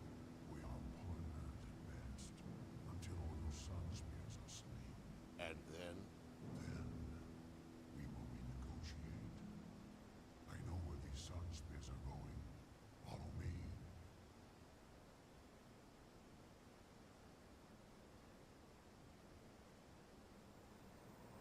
right. Oh, we did all of the optional things. Yay! All right. So, is there gonna be more of this? Okay. So we'll talk about this in a second. So, let me talk about the concept that I had. So how about taking something like Grandia's? You know, it's like not turn based, but it's what is it called when it's like based off of like the you know, whatever that's called, like the action bar or whatever, right? Where you have to like, where everyone moves along the thing and they all like based off of their speed or agility or whatever, they go faster or slower, blah blah blah. And then like once they get to a certain point, they can you know, you can give them a command and then they can execute that command or whatever, right? I love that combat system. I think it's really fun, and it's also like it's turn based, right? Like kind of, but it's also they move around on the field. They're not like standing in like in one position the whole time. They kind of move around the whole field, and you have different ways of affecting the field with different abilities, like whether you use like something that's like an AoE, like a big one, or if it's something that goes like in a line, or if it's, you know, something that goes in like a triangle or whatever, right? Like, to me, that's really cool. I really love that. What if you take that and you combine it with something like Wizard 101, right? So Wizard 101 is pretty much like this turn-based combat, but when you're fighting in the open world, people can jump into your fights. Like, I can be standing out on a plaza somewhere, I can fight some kind of skeleton or whatever, right? And it's very primitive the way that game works, but I love that someone could just like walk up to my fight and then they get put into as a position as a fighter in there. So what if we had something like a Grandia's battle system where you can kind of see people fighting out on a field together, where you have to like jump into the fight, or you can jump into the fight if you want to, and then you can join, you know, up to a set amount of people can like join in on the fight to kind of like fight together. I think that would be really cool, kind of like combining two of those. I think it would be super unique. It would be very different to how like other games do it. I think that would be really, really fun. So anyways, so this is where the split path converges, right? So we just fled Gandhara. We saw that the Hunger was on the prison island and was talking to Bale about how one of the prisoners fled, and he says that and it's really cool because it sounds like we took the boat and we actually went through the Corsair thing and we went all the way to the back to this crevice, right? The thing is, the Hunger is this demon, and he talks about like, yeah, we're partners at best, right? And like, I think Bale is realizing like, oh god, like you know, this is like, you know, this is kind of dangerous dealing with these. So yeah, so you guys can kind of see, I know it looks like there's an ocean out there, it's just not rendered. But yeah, this is where this is how we arrived through here. Like, you could even say that maybe that was our boat or something that we arrived on. But yeah, so that you can go like, there's a little village out here. There's Hagon. Oh, and he tells us like little things or whatever. The Monarch Crevice. So this is where they converge, right? So we have so Cormier leaves the story again. She has to go see a healer. Okay, and Unlucky Simon is here. Remember him? He was the guy with the map. He's the guy that we talked to for this mission as well. So like I said on Sunday, the story becomes kind of weird here because we have the floodplain of Mancallan, right? So the story of Margaret is that we go rescue Cormier, but then Cormier doesn't come with us. We continue further north, but she actually goes back to Isten to see a healer. Okay, so we rescue her and she leaves the story. If you do the Master of Whispers story, the path, you actually meet a djinn outside of the floodplain of Mancallan, the waterworks that they have here. And you actually infiltrate, you defeat the drought, and at the back of the waterworks, you go through a hidden passage, which then brings you here. I think we can actually go through that hidden passage back out. So this actually happens like simultaneously. So while we were freeing Cormier, the Master of Whispers and his, the Order of Whispers in conjunction, were fighting the Drought, which was in the back, was back here. So this is the hidden passage. The Drought would be sitting right here. This is where you're fighting the Drought. There's a lot of enemies around. So yeah, you'd be fighting the Drought right here. And then the passage would open up and reveal the path forward. But you don't, like, the thing is, you don't deal with Cormier, right? And that's the thing that's kind of strange to me. It's like, okay, you don't deal with Cormier in that quest, and we don't really hear what happens with Cormier. And that's strange to me, because it's like, okay, I know that on our path we didn't really interact much with Cormier, but it's weird to think that we were fighting through the waterworks, right? Because if you do the story of, the oh my god, of the Master of Whisper story, where you go through the floodgates and you defeat the Drought and whatever, right? And you make your way in here. I think you might hear at some point or something where like Cormier's getting rescued or something, and then it's like, but we don't never really see that or interact with anyone about that, and that's kind of weird to me. It's like, oh, okay, like that's kind of strange. So I don't know if this guy Hagon, I don't know if he has any more insight into any of that. I don't know. Because he does talk about, he's the one NPC, so every mission outpost has like an NPC that kind of tells you about the things that were going on. Tell me about past events. Cormier has been freed from the Coordinates clutches, and the Master of Whispers has helped defeat a demon in the waterworks. Now though, the Coordinate army under General Bale is hot on our heels. Our only hope is to make it into Vabi before the entire Coordinate army descends upon us. Okay, current events. There's no time to stop and plan it. Looks like there's only one way through to Vabi. We have to push our way through before the Cornan guards catch up. We're halfway to Vabi. Don't give up now. Okay. Please give me some tips. Okay. And that's just the tips to go into. I'm gonna kick Margaret back out, and we can take Zenmai back in. Or actually, you know what? I need to take Margaret. I want to level everyone up. So we're gonna keep her for now. Until she's level 20, because I would like to level everyone. But yeah, so anyway, so Cormier has been rescued, so you pretty much got the breakdown, pretty much what he said, and we're moving to Vabi. So there is the Modoc Crevice, a smuggler's camp hidden behind the waterworks of Mancallan. The crevice is for those who don't want to be found, those who aren't looking, and those who just want to be left alone. Residents keep to themselves and strongly suggest that you do the same. So it's really cool to think that there's a little village out there and they're keeping to themselves. They're completely isolated. They probably interact a lot with the Corsairs down here in the Barber Shore, because the river kind of leads right there, so they probably do a lot of trading with them. But other than that, they kind of live in this like secluded area out here, and they don't really want to have anything to do with anyone out there, right? Like, it's kind of interesting to think about that. But yeah, and then we have the Badok Caverns, and I think we can read about them on here. Right? No, I guess not. So we're in the Badok Caverns. I don't know if we will get a description of these at all. So, but yeah, that's coming up shortly. I gotta use the restroom. I'll be right back, guys. Let's do the BRB. BRB, guys.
Alright, guys. So.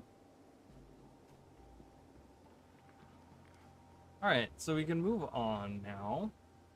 We're going to Vabi, so we only have one more mission.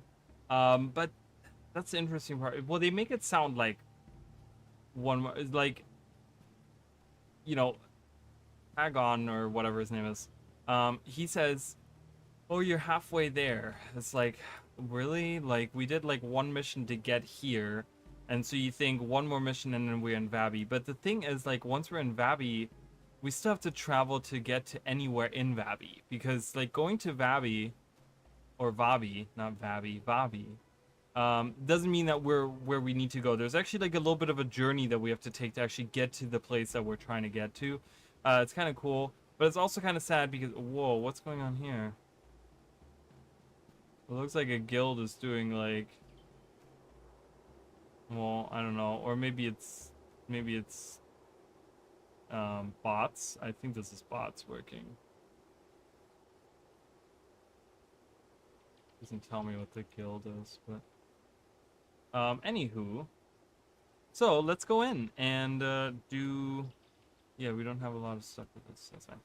Alright, so there's Unlucky Simon again. What a lucky coincidence we've run into each other again. I see someone told you about the smuggler's route to Vabi. I'm sure that old man Donkora would be interested in this passage as well. So this mission is kind of required to take Donkora with you. This might be one of the missions that I'm going to fail doing all of the bonus things. Because you have to kind of, it's weird because you have to follow Donkora's instructions, and he gives you like different things to like avoid enemies and stuff as we go through this, like through these caverns. But it's kind of weird because sometimes those messages don't always pop up. And it's, yeah, so let us make haste to Vabi when you and Donkora are ready. Yeah, so they want us to take Donkora with us, which we already do. We already have him with us. Alright, there's Captain Boseda.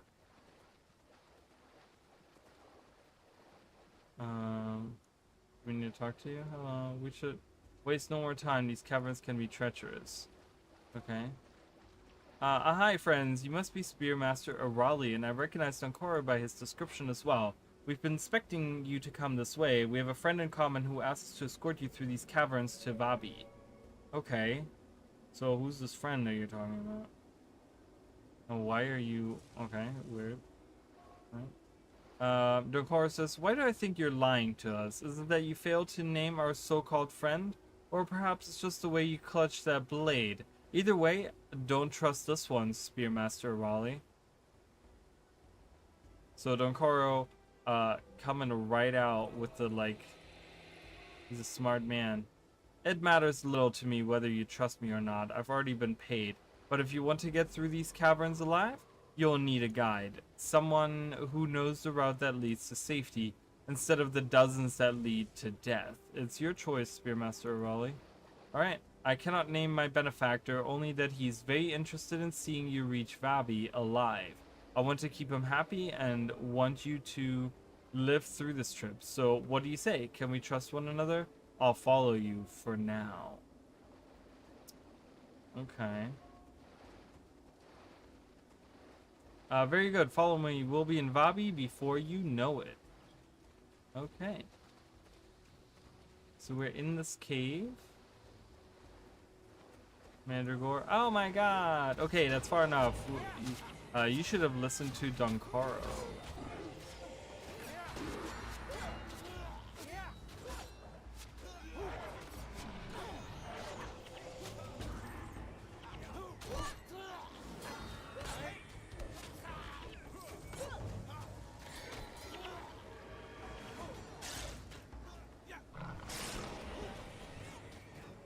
Kill them all. They're not super high level. They're only level 17.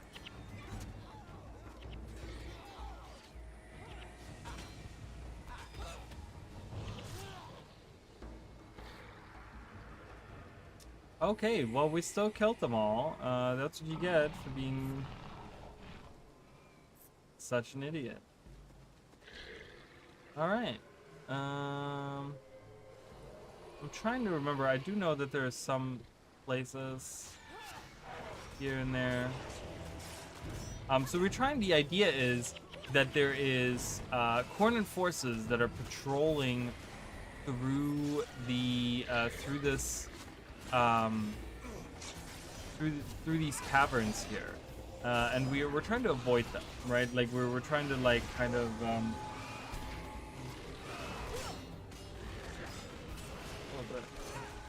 we're trying to avoid them as much as we can right now. Really pretty in the dark areas. Yeah, that is true. They do look really nice. I do love those golden wings. I really think there's something to those. Graphically, Guild Wars 1 is not that impressive when it comes to skills. A lot of them kind of have just like symbols pop above your head, or like certain different rings come around your your body or something, you know. It's very like, it's not visually super impressive. That's where Guild Wars 2 really shines, I think. Oh my god, leave Zed alone. My good god, look at these mandragores. Oh, I left money behind. Oh well. How much money do we have? Oh, we've been making some good money. We've been making some good progress.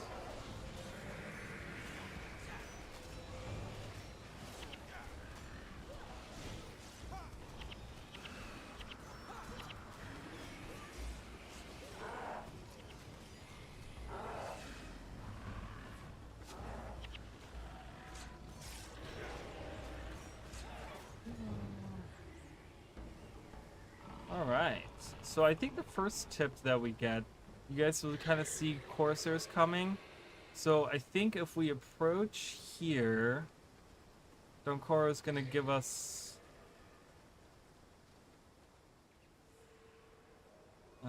something.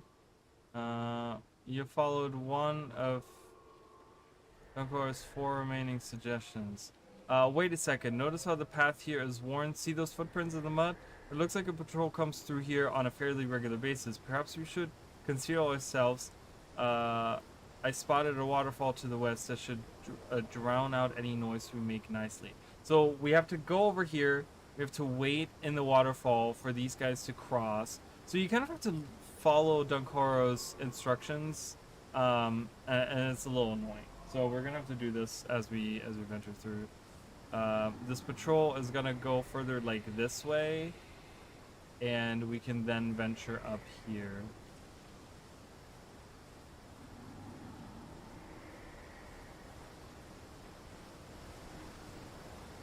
Really? They leave a spirit right there? Oh my god, that is so annoying.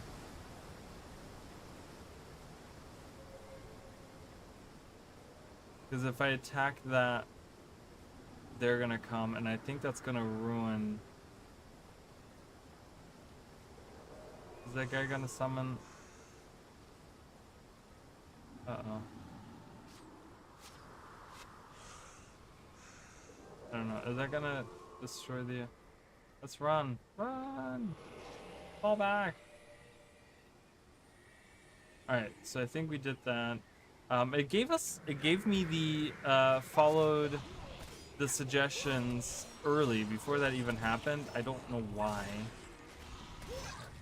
Probably because I walked by the waterfall before I walked over to the thing, and I think it just kind of checked that off as doing that. I don't know how those things work. Okay, so here, I think he gives us another suggestion, doesn't he? Because there's all these enemies. Corsair camps there to the west. Our best plan is to stay close to the eastern wall and head north around the camps. If you're careful, we should be able to avoid them. Proceed cautiously. Okay. So the idea is to avoid these enemies on the left.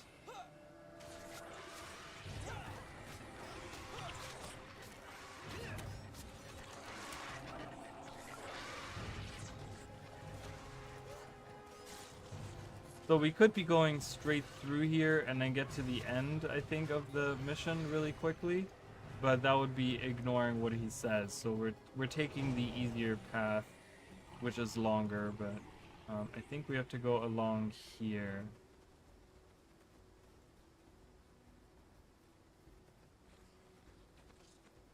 Okay, so here I think we have to stop these runners. See, this is where I always fail at, because I think you have to stop these runners before they can get to the camps, but there's no way that I can. Attack these runners. Go, go, go, go, go, go, go. Go, go, go, go. Yeah, see, I can't.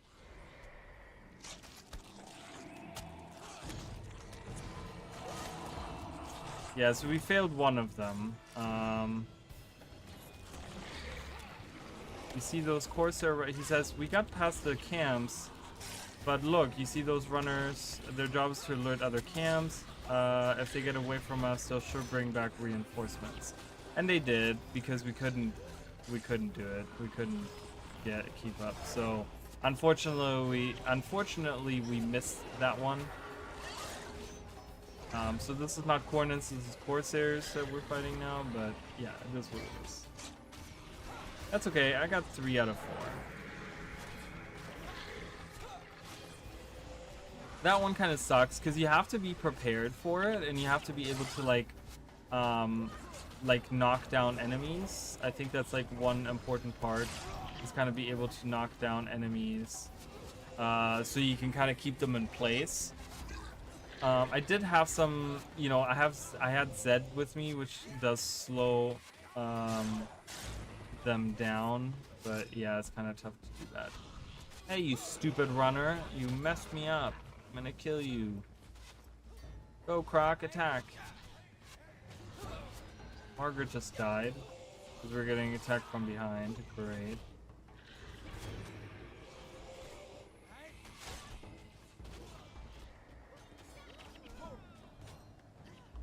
Why are you guys, like, everyone come to me, please. Everyone come over here, get close together.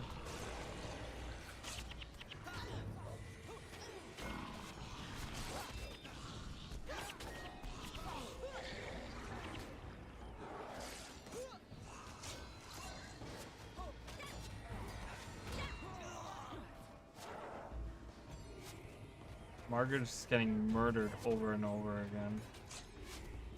It's always fun.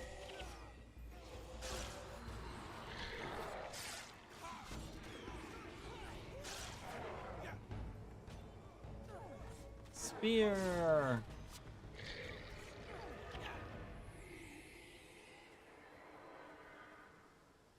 Alright.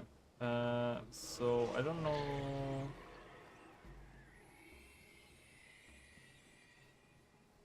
I wonder if there's a way to kind of cheat this.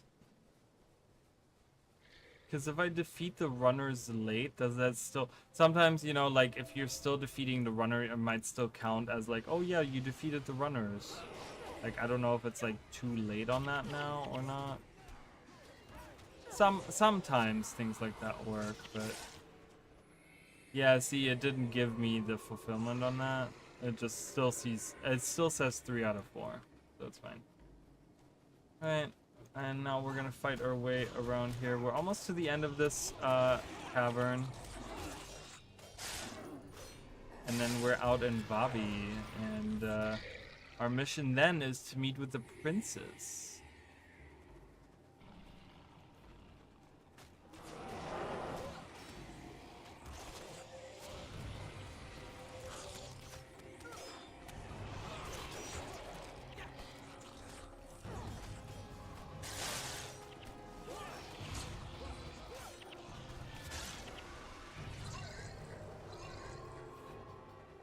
Princess. Oh. Like, what is that?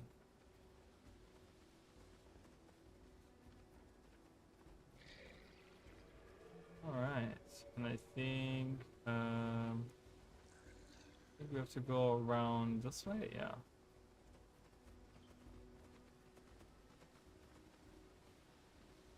Alright, here we go. Getting close to the end. Look, Junkara's in his regular outfit. That's really cool. Which way? This is a maze of twisty passages. That way. I feel a fresh breeze. If you insist on going forward, that is. What's wrong? We should be organizing a rebellion in Korna. Instead, we're running. We're not running. We're going to Vabi for help. We're running. And this would be the perfect place for an ambush. You are correct there, Sunspear. Who's that? You are the last of your breed, traitors. I will bathe in the blood of you and your comrades. You don't have enough troops to beat us, General. Let us pass. He does not fight alone. I will feed on your bodies and feast on your souls. All right. So Dunkoro is a little blunt with us, and he tells us straight up. So there's Bowman up there, and then we have the Hunger and General Bale. So this is kind of a dangerous fight because we're getting attacked from above as well as fighting two bosses at the same time. I don't know if I can like defeat these guys from down here.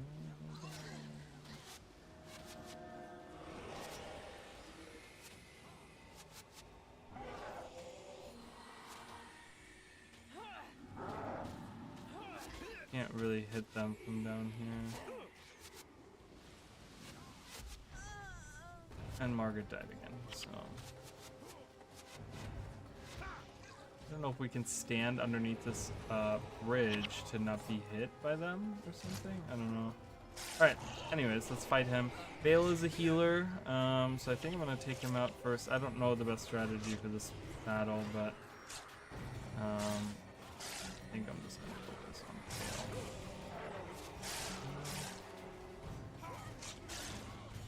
Alright, Bale is gone.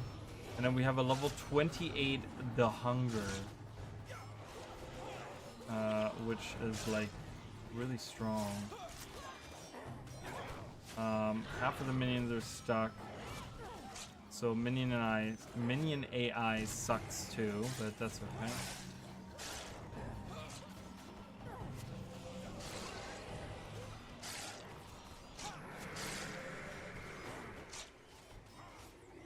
Alright, come on. We're getting the Hunger down slowly but surely.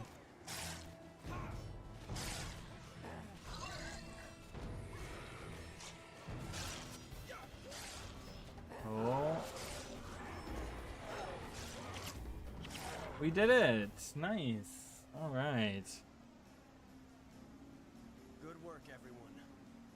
It was probably an easier way. I think you're right, Dunkoro.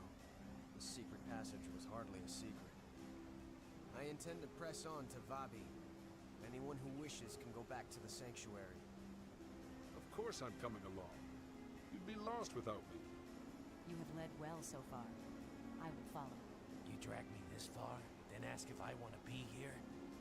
Typical two-leg thinking. Of course I'm with you. This is my homeland. There's a celebration coming up. We can meet all the princes there. Dunkoro, will you be joining us? Yes. Of course I will come with you. With Korna behind us, it should be much easier.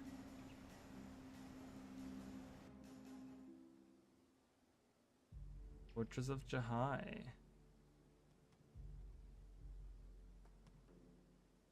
War Marshal Varish, I have news of General Bale. General Bale has been slain, and the Hunger as well. I only got the reports just now. How did you know?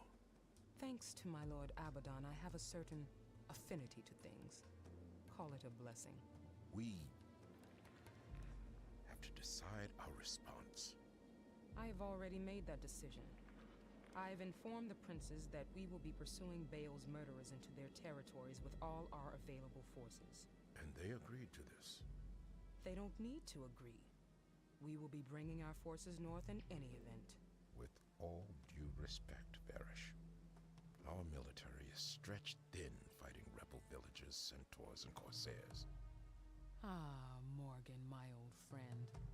Manpower is no longer a problem. I have made other arrangements. Lessa's blood. What are these creatures? These creatures are our new allies, Did you not say your forces are badly stretched? With our new friends here, we can press on into Vabi. The Sun Spares are in Vabi now. They may rally the princes. It matters little. These Sun Spears are only an excuse for us to do what we were going to do anyway. By the time they understand what is truly going on, old friend, it will be too late.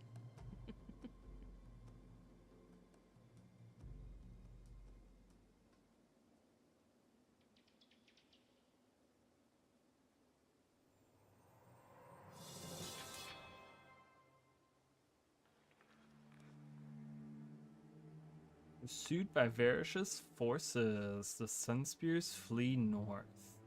We don't really flee north, but to seek allies among the princes of Vabi.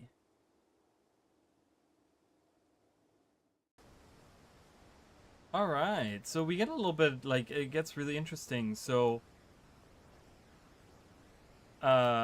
first of all, yeah, so we're at the Wehen Terrace, so that's through the crevice, or through the caverns. I mean, the crevice is the little Arab camp there, but yeah, so first of all, we fight Bale and the Hunger. We defeat both of them, and we don't see much of the other demons. Like, there's no other demons, but then Varish summons these creatures that look really strange, right? They have like these ethereal wings and these masks on, and Morgan is like, what are these, right? And she's like, oh, well, you said your forces were stretched, so I'm just getting reinforcements from my gods. So these are Marganites. These are the followers of Abaddon, and they were originally these seafaring people when the desert, the desert to the north, like the Crystal Desert, was a sea.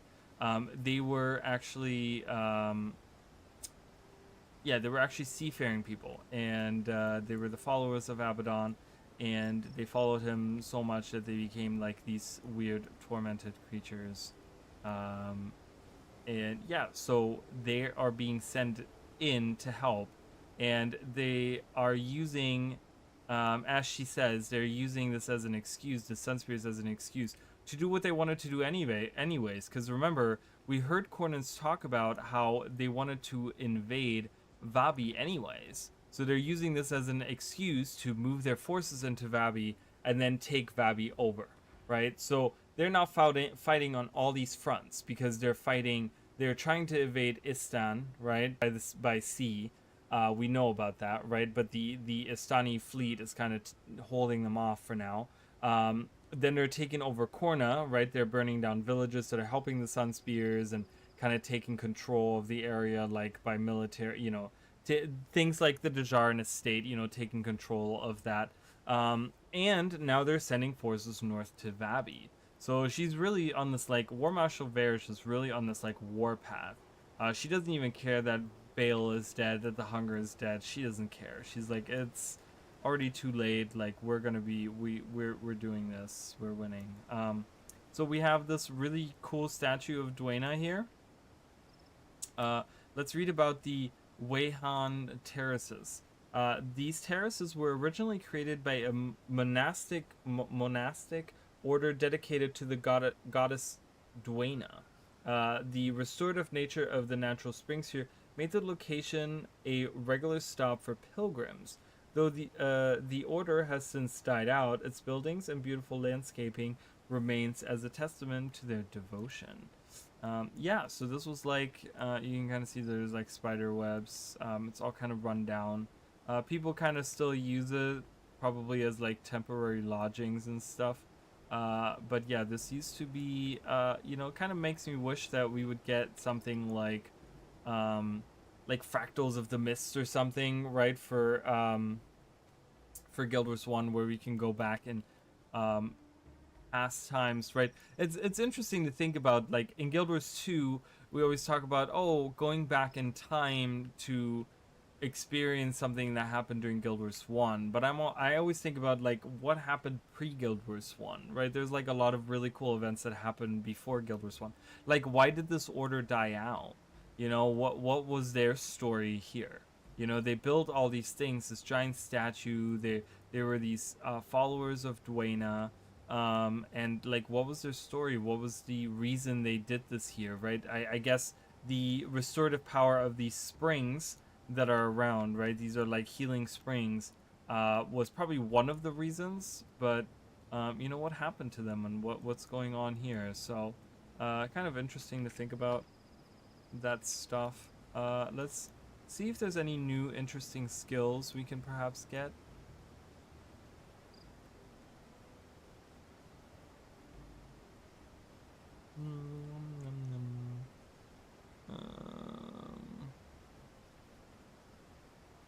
See if there's any.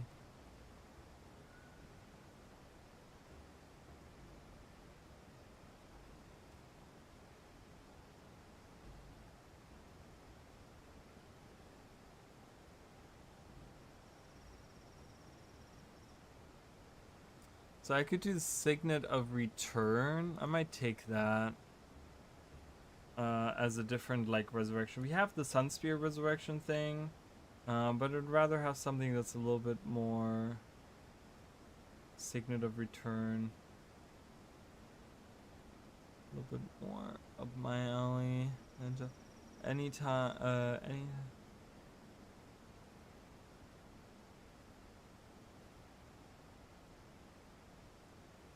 it's kind of too much.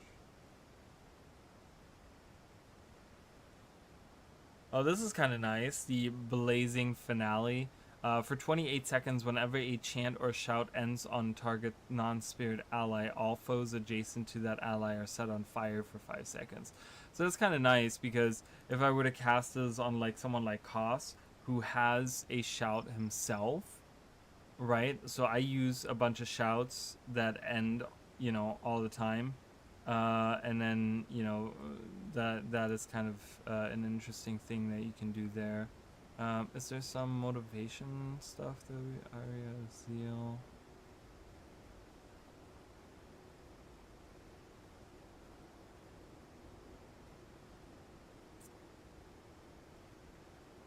I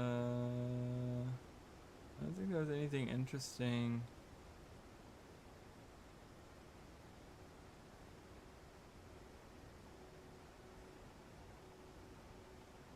Slayer Spear.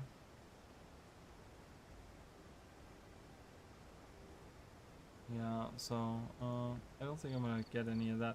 I might, like I said, at a later point, I will probably be going through and buying. We're gonna be I need more skill points, right? But I will be going through and like unlocking all of the skills. I think I'll do that.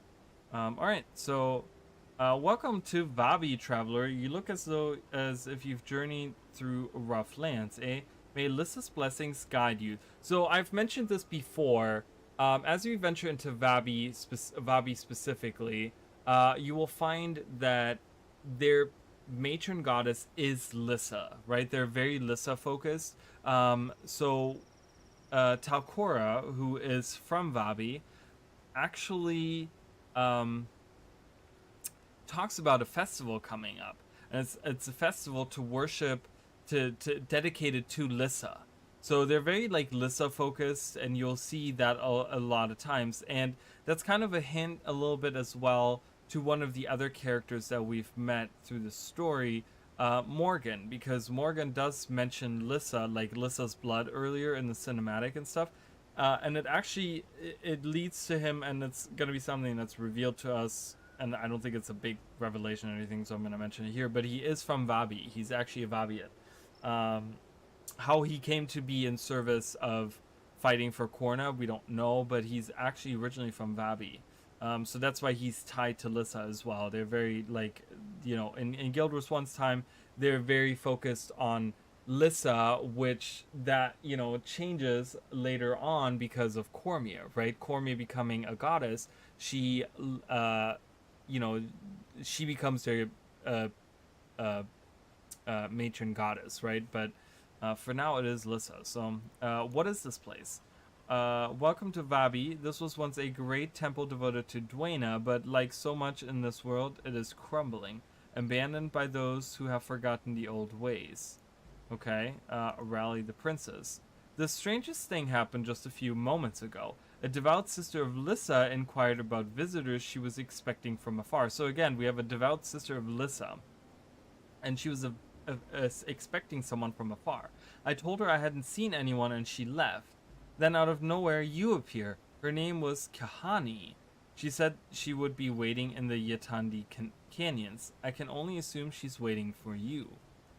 Okay, interesting. So, okay, so someone was waiting for us? Interesting, but she was the sister of Lissa.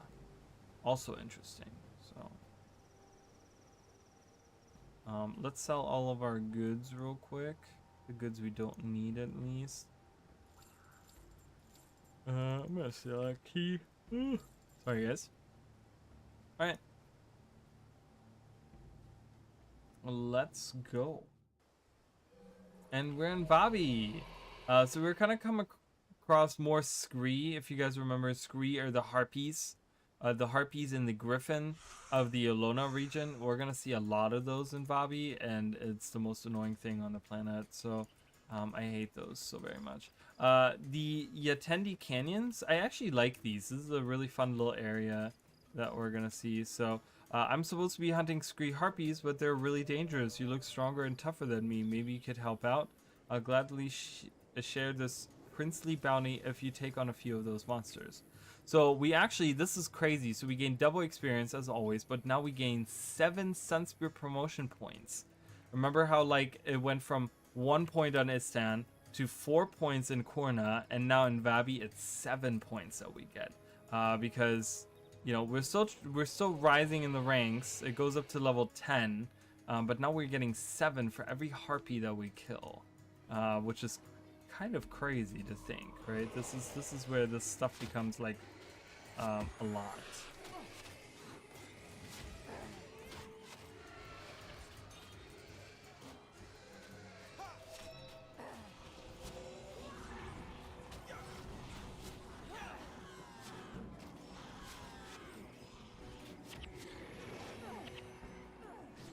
And we get more gold. The drops are going to be increasing as well for us now. So we're kind of having to go through these like crevices here. These huge like canyon-like things. So like I said, we're like, oh, we're in Vabi. Okay, where are the princes? Well, it's going to be like a little bit before we even get there, because we have to venture through the canyons to the north in order to even get to where the princes are. We're not even through to like the main part. I mean, officially we are in Vabi, but we're not really there yet, so.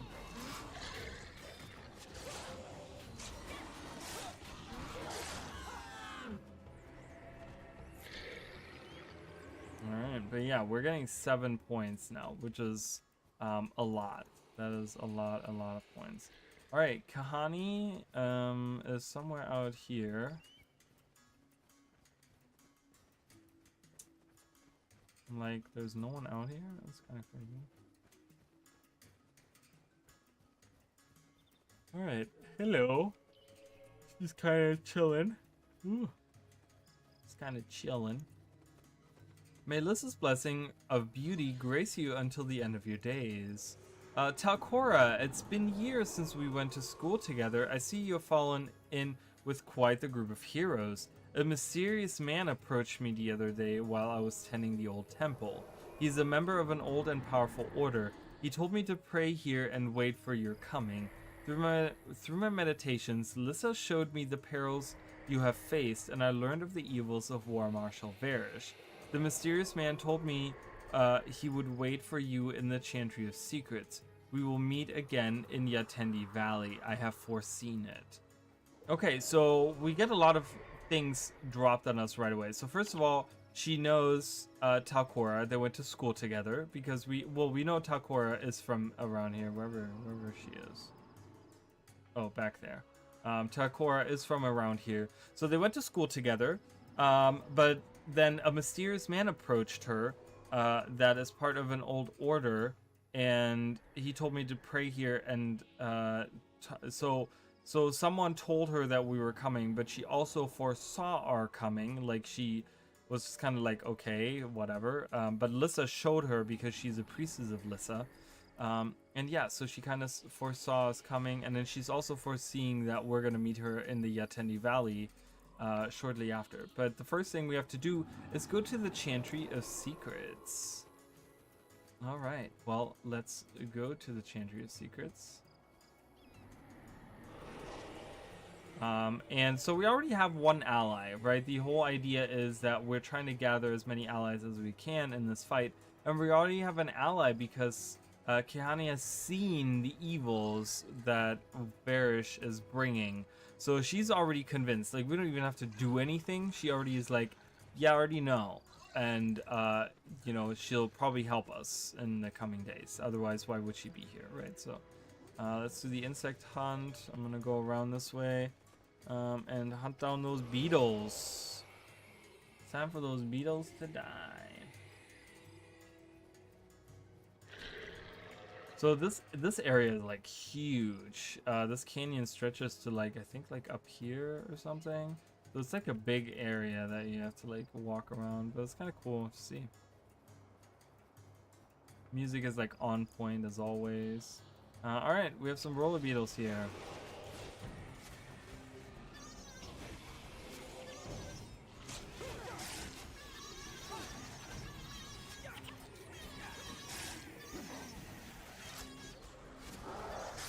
Just fight whatever. They're body blocked in there, and they just stand there and do nothing. Like, just attack whatever. It doesn't matter.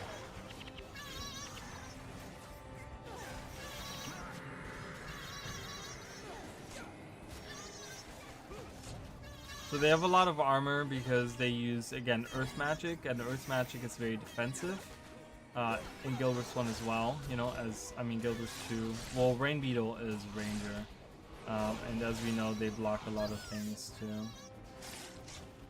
But the rock beetles in his particular use earth magic.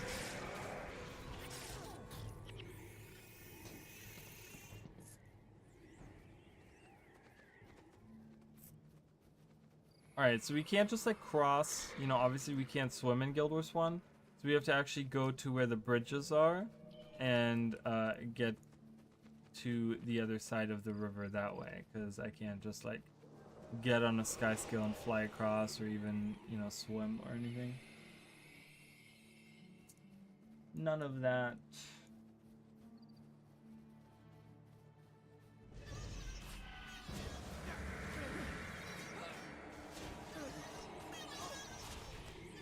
Ooh, sorry, I keep yawning. Oh, we have another Vabian scout here. Let's see what other hunts we can get. Maybe a Cornin hunt.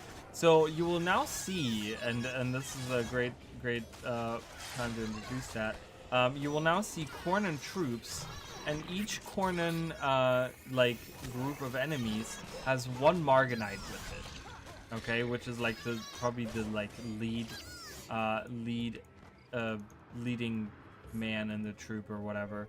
Right, so we have 4 Cornins and then a Marganite. And that's going to be the new group composition for now. Which is okay with me. Let's see. Great Beasts. Okay, so not Cornins. They're not rewarding us for hunting Cornins. Got it. Alright, so there's the Marganite here. With a big hammer. They're tall too. They're kind of scary looking. So the Marganites were once humans, just so you guys know, but they were transformed by Abaddon into these like weird demonic soldiers. They look really cool because they have these like ethereal like appendages, like arms and legs and wings and like all these things. They're really cool. There's the Fortress of Jahai over there, the back of it at least.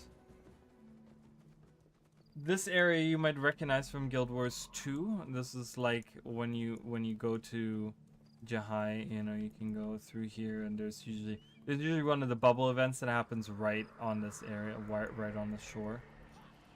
Alright, I want to go for the priest first, as always, because that is the healer.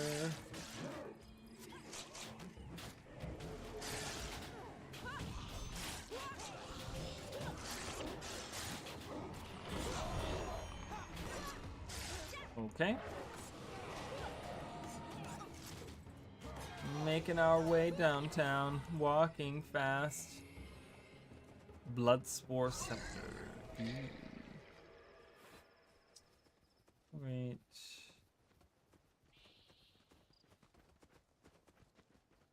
You might think that I would go straight north, but there's a giant wall between me and my goal.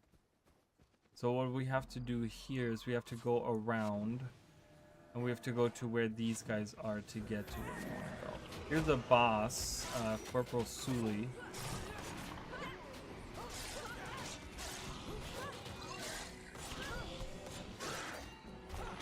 Oh, I gotta look into getting,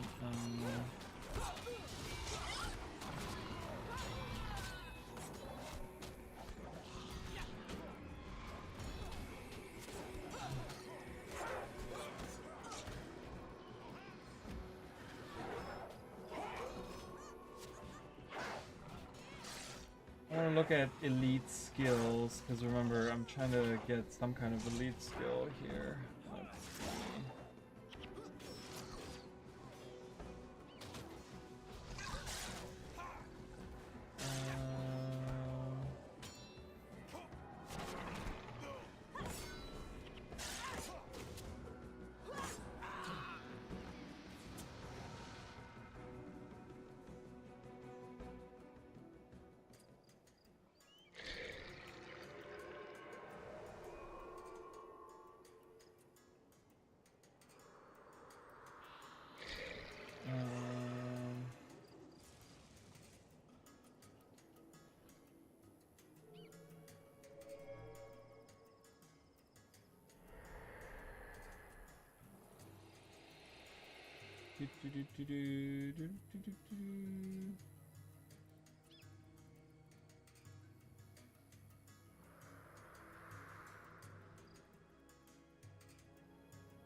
Am I missing something? I think I'm... Wait, where is this?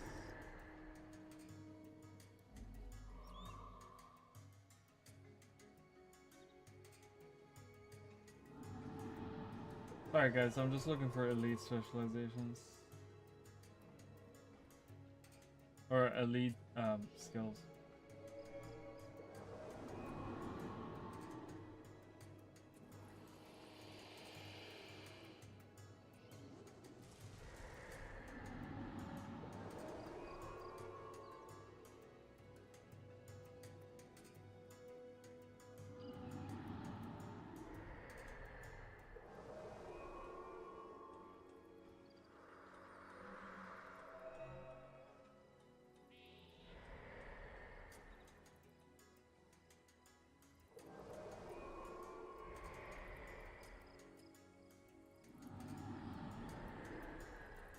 Alright, let's do this. Okay, alright, perfect. Just wanted to know where I could find that. Alright. So in a little bit, I don't know if it's gonna happen today or not, but we're finally gonna get an elite skill. Alright, let's fight our way through. So the chantry's right behind it. You can kind of see it's like a right behind those. Right behind that there. Alright, so there's the Margadite mage now that we have here. She's a seer.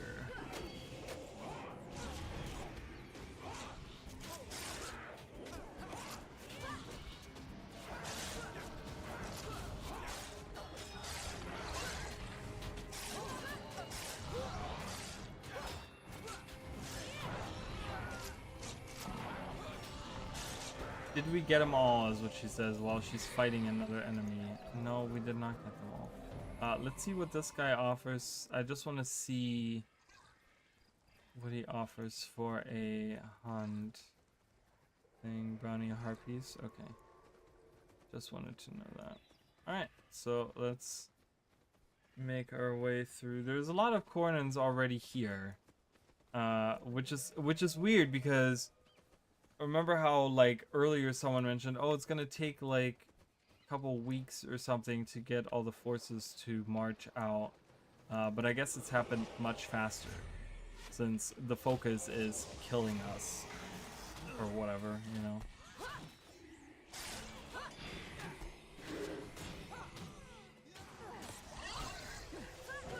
Oh, I don't see what's the awesome. Oh. We're gonna get like, so the elite skill that we're getting is called the Song of Restoration, where right now we have the Aria of Restoration.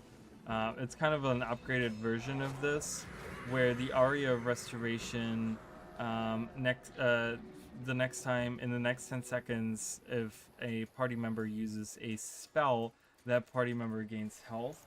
We're gonna get this Song of Restoration, which for the next 10 seconds, if a party member, you know, or each party member within earshot, if they uses any skill, they gain health, but it's going to be a lot more health. So it's kind of the beefed up version of that. So that's probably what I'm going to use for now. Here's a Sunspear Scout, really interesting to see that. And they want to hunt.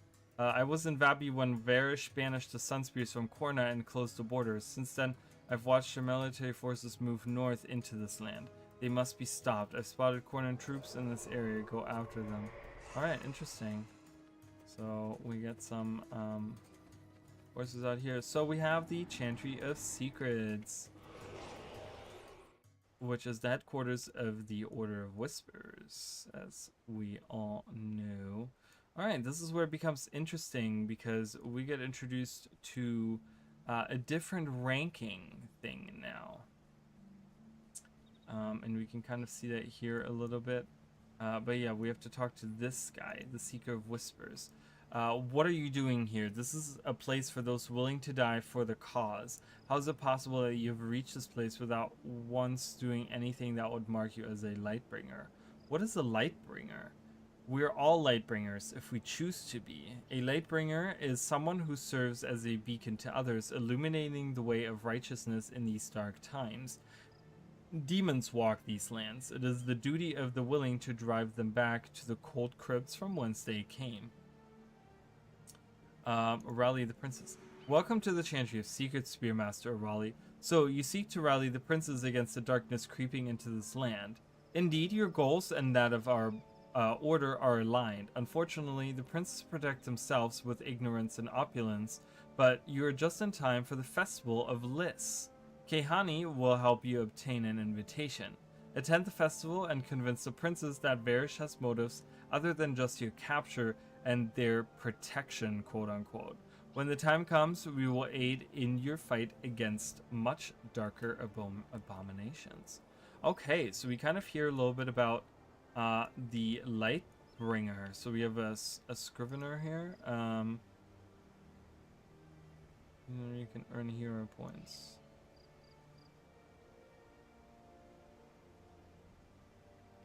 So yeah, so oh, I haven't even done this. We haven't looked at our Nightfall thing. So we're missing one because remember we skipped one of the missions, right? We didn't do this page right here. Would be the page that would be used if we had followed the Master of Whispers in his little in his little like you know, the quest chain or whatever.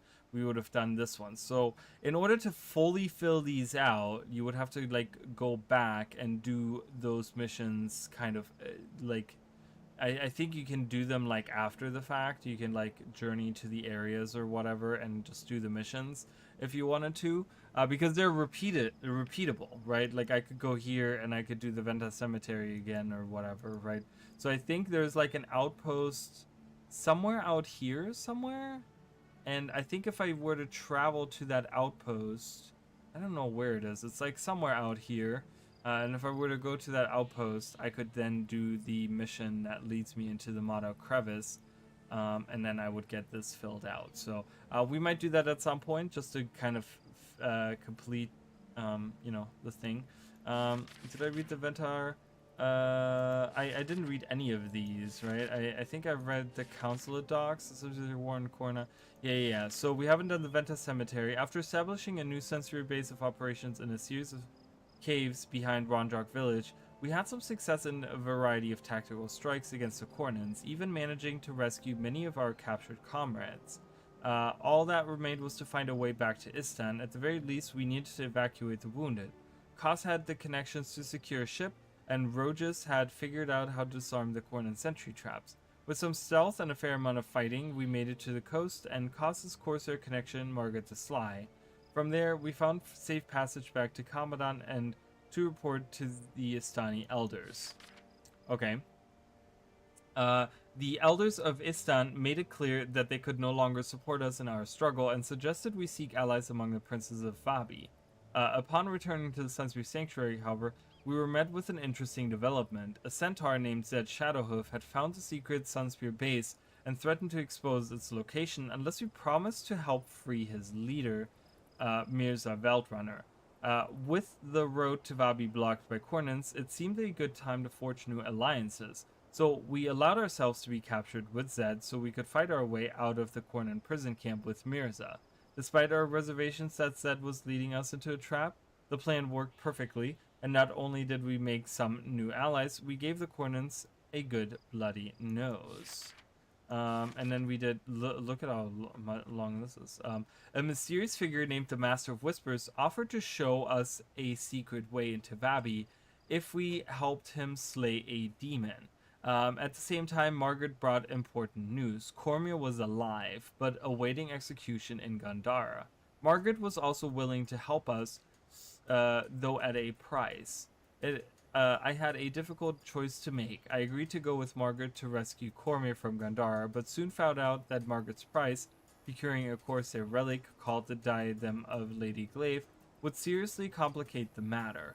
After a great deal of trouble and travel, we acquired a map to the fortress walls and Cornin army uniforms to use as disguises. With luck, the uniforms would get us inside the fortress and allow us to move about freely. After several close calls, we found both the diadem and Cormir, only to be confronted by two more surprises. Cormir had been blinded by the demon, and Margaret's sister Shahai, also slated for execution, was being held with her. There was no time to worry about Margaret's real motivations, however, as the alarm had been raised and we had to flee. Luckily, a boat waited at the end of the docks and we escaped. Margaret paid us back in full, though, taking us upriver to a cave system that would provide us passage to Vabi.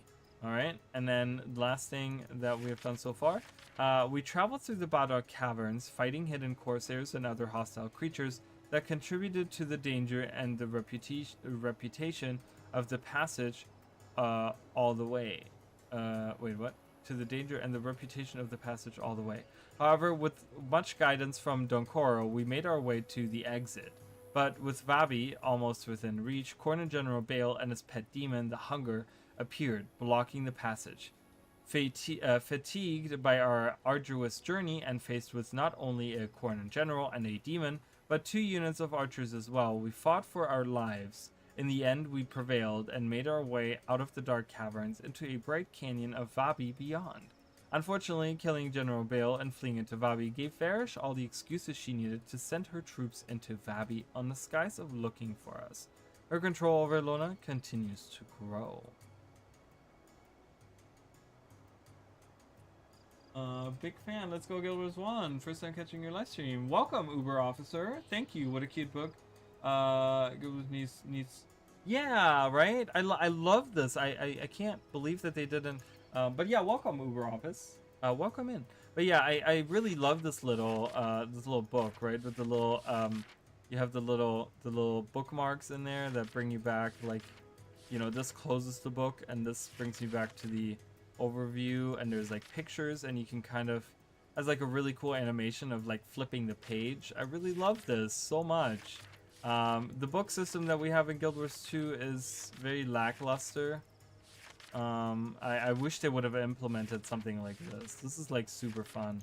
I think you can just like click on the page to, oh, the bottom of the page. Yeah, you can click on the bottom of the page to flip it over too. So as you guys can see, we're not even close to like, you know, we've already, I mean, this is what, stream 9 or something? We're already through like so much, but we haven't even seen all of it. Like there's a lot going on still.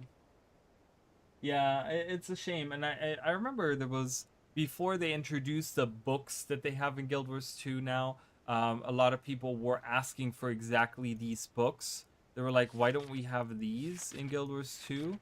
But yeah, we get little pictures and stuff. You can kind of see like, you know, pictures of the areas that you go to. You know, it's kind of cool. They really could have expanded this. Like, I would have liked these to be bigger, maybe like a bigger screen. I feel like this is like super small, and I can't move it. It's kind of locked to the middle of the thing, so it's kind of interesting. But yeah, so yeah, so this is you guys will again. I've done the comparison streams if you guys want to go back and watch those, but you can find the Chantry, the old Chantry of Secrets, in Guild Wars 2 as well.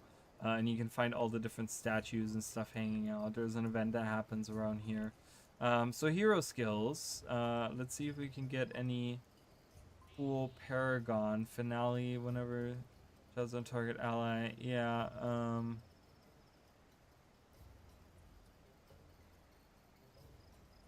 I think I'm just going to learn more of these. You know, they don't cost me any money.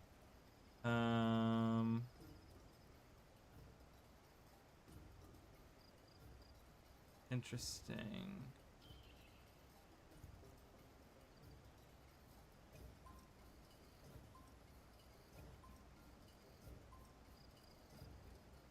Oh, nice. So, well, comparison short. I mean, my shorts that I do are like tidbits, but a lot of them are comparisons. Yeah, so a lot of them are about the comparisons. I will be making more of those. I haven't really had the time. So, well, welcome nonetheless, and I'm glad you're here, and I'm glad you enjoy those. So I will be making more of those, but right now I am working on a lore introduction series to Guild Wars 2. So that's kind of taking precedence, and I've been working hard on that. So, yeah, they will be coming back, though. I will be making more shorts. Marasi over here is the person to talk to about selling things. Alright, sell the things. Alright, I guess I'm gonna keep these materials on me as I get more. I don't know, whatever. We'll just gather those. Alright, I was looking for something else. I guess I don't get that yet. Okay, I guess I don't get that yet.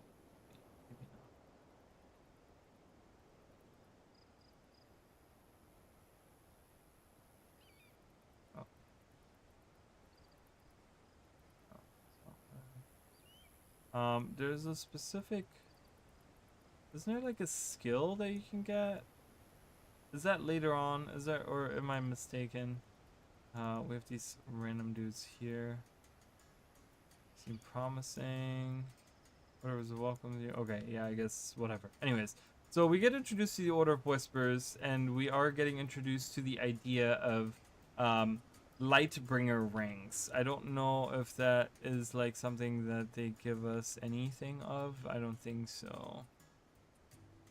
I don't think they give us any of that. So we're gonna see another ring. So besides Sunspear, we're also gonna get the Lightbringer rings, which is pretty much demon focus. And it's gonna be, there's gonna be different hunts for us. So the hunts we've seen up until now were like, oh, okay, defeat these in the name of the Sunspheres, and you gain more points, right? But now it's going to be, oh, in the name of the Order of Whispers, go defeat demons and gain points as a Lightbringer, kind of. I think the devs ended up just leaving the lore presentation to the wikis, which in a way is cool for the community development. I prefer they kept the book, as I mentioned, though. When you travel to Guild Wars 2. Oh, okay. Yeah, so my comparison streams that I've made, because I've made like some big comparison streams. There's a lot of them. which was super fun. And I will be doing some at some point. There's a couple of areas we haven't done yet that I would like to go and do, but right now I think I'm not gonna do any of those because we go through areas really fast. But yeah, the whole idea of like the lore and living up to the wiki, I think the idea is fine. The problem is just simply that it is nice to have a tool in game that is accessible. You know, like I agree with you that they left it up to the wiki, but it would really be nice to have something in the game that I could access to, like, you know, like read about things or whatever it is. You know, it would be kind of nice to have more integration in that. All right, so we have the Sun Spear here, and we can get Sun Spear points if we kill Cornets, which is something we love doing. All right, so we have to go to the. Remember, she actually misspelled this.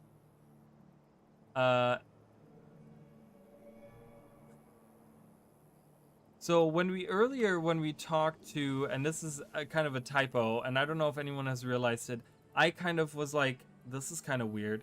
So remember how we are in the Yatendi Canyons and we met Kehani, and she said, oh, we're gonna meet in the Yatendi Valley, but it's actually Vitendi Valley. And I kind of was just like, really? They're both like with a Y in the front? I'm pretty sure that's what she said, at least. I could be wrong on that, but I think that's what she said, so kind of funny. All right, so we have to move up river now to get further in. So again, we're not fully in Vabi. Like, this is part of Vabi, but it's not really, like, I mean, I don't know. It kind of feels like an in-between area. Chantry, the Order of Whisperers tends the home of the statues of the 5 true gods, while also using the Chantry as their base of operations. A secretive order, they welcome visitors, but do not share much in the way of information. So not much about that there, but yeah, it would be nice to have something in game, for sure. So still waiting on that. Still waiting on that bookcase too. Probably waiting for the next 20 years to get a bookcase. I'm still hoarding all of the books in my bank.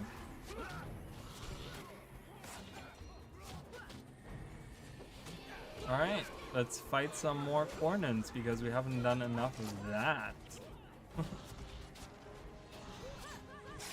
I could be wrong. Let me double check and make sure that I'm not wrong. Really, defenseless. Let me look at the actual dialogue. I want to see what it says. Rally the princess.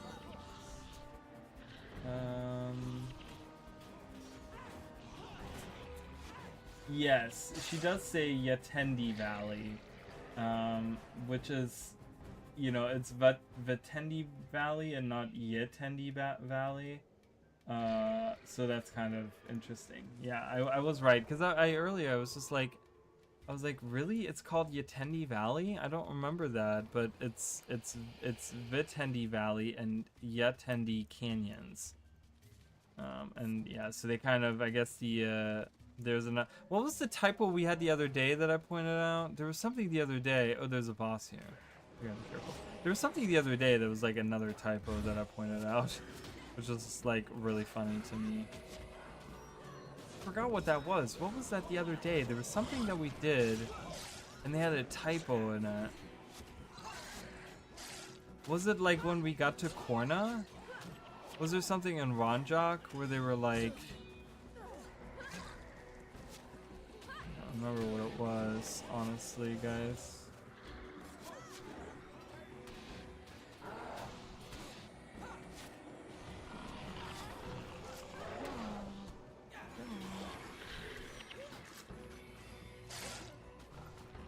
I don't remember what it was, but anywho.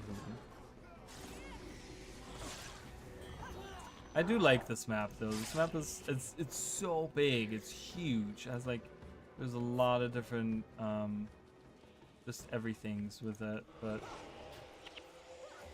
like a lot of stuff going on here.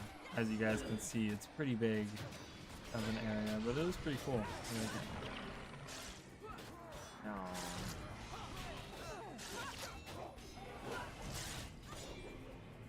Croc is slowly growing up, guys. He's level 18 now. He's gonna be level 20 before you know it.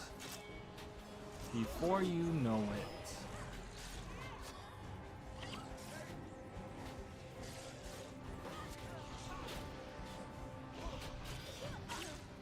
Yeah, our damage kind of sucks on this. I'm gonna be honest. I might switch over to not having a minion person. I might make him, I don't know. I might make him like a curses person. That might be kind of nice. Maybe I'll do that because I feel like he's gonna be more effective that way.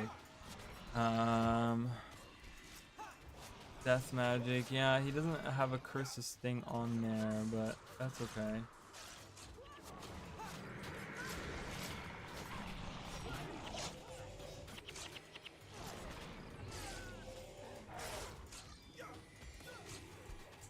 Map creators and guild wars are the best. I mean, they really are. They like the maps. I don't think like there's certain maps, and I've talked about this specifically in Guild Wars 2. The what I like to call the theme park maps. I'm not a fan of the theme park maps, but nonetheless, they're still beautiful maps. They put a lot of details into it. I mean, the way that they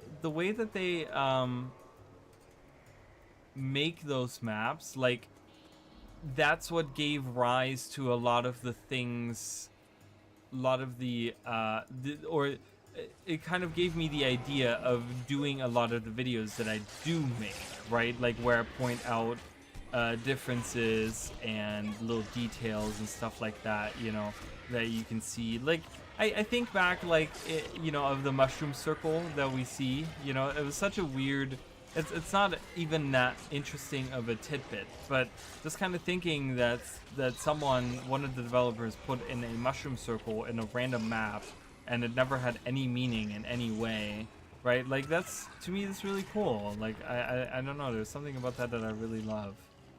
So, I know, he's growing up so fast. Look at him. He looks cool. He didn't grow as much as I had hoped.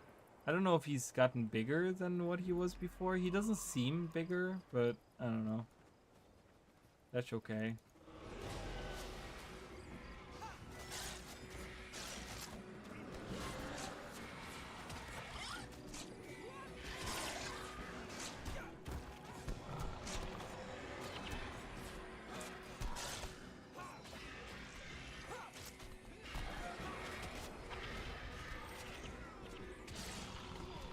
Oh boy, we got ambushed. Uh-oh, we're dying.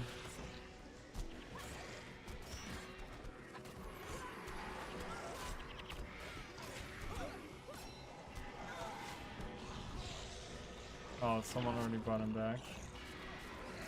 My pet died. I'm not being helpful at all right now. Oh my god, there's so many. I'm running. Run! If I can activate this, shrine will be okay. We'll have died, but that's not a problem at all. Ah, there we go. All right. That's insane how many enemies. I mean, they're creating bone minions, which does not help any of this.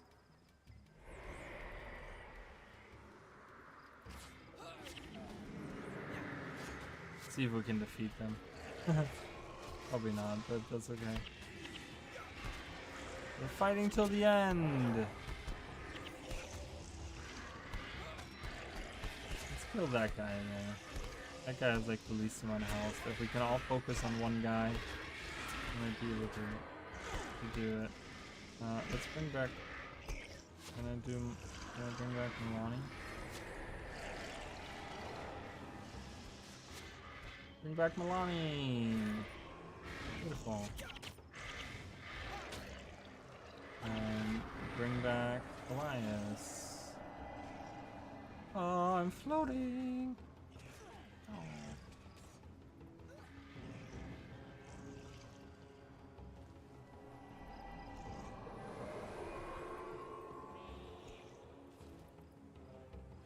Alright.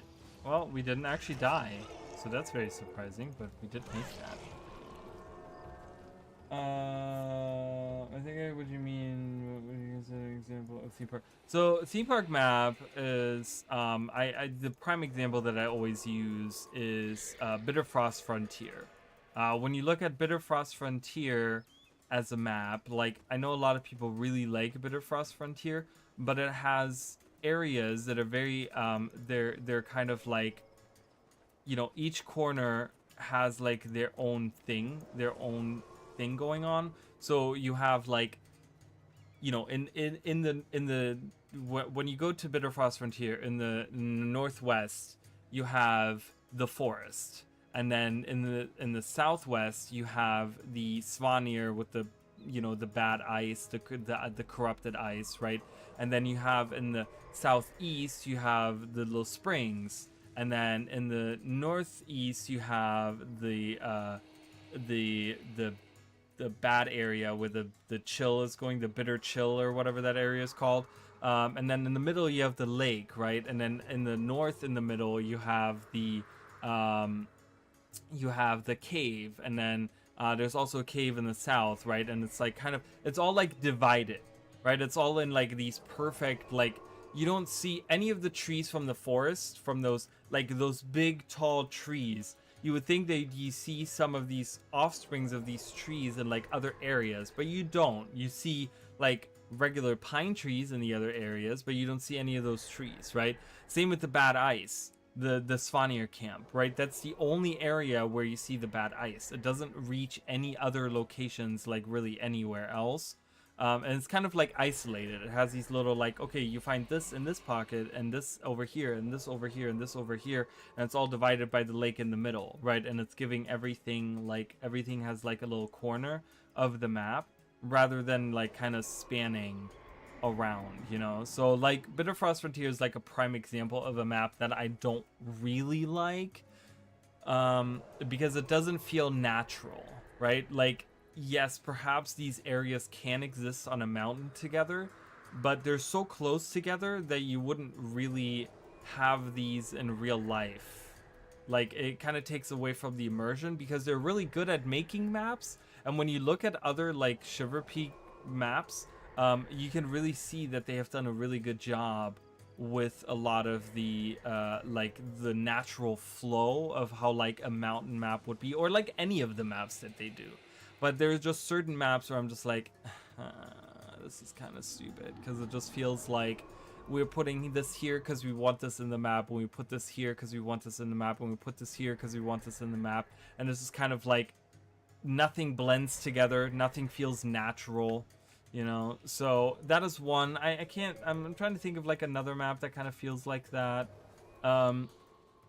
Like one map that I think is like really well done is like Draconis Mons, right? Because you go through and it kind of, the environment changes as you venture up the like cavern or whatever, and like each layer has like a different biome almost, which that's kind of cool. And I feel like that doesn't really feel like theme parky, because it feels like that's how a natural progression of like a volcanic cavern like that would work, maybe. I'm not sure, but it feels really good, at the very least. So yeah, it does break a little bit of the immersion. Not that it's not a nice map, but it's just one of those maps that I don't have that much appreciation for it, just because it kind of feels like that. I'm trying to think of like another example of that. I don't want to just like give one example. I want to give another example of where I feel, see, the core maps, I think a lot of the core maps are not at all like that. Because the core maps, like I said, they were designed to feel like natural flowy, right? Where like when you go down the Shiver Peak Mountains, when you do like Lornar's Pass or Timberline Falls or something like that, right? Like it feels like you're naturally going down the mountain into the tundra area, and then it goes to the swampy area because you have, you know, ice that was melted with a volcano that was close by, so that's why there's a lot of swamps around. So it's naturally how the mountains would flow. It makes totally sense like when you do those things, when you like move across those. But some of the expansion maps, I'm trying to think now that I'm not in Guild Wars 2. It's really hard for me to think of all the maps, because I know there's other examples of this.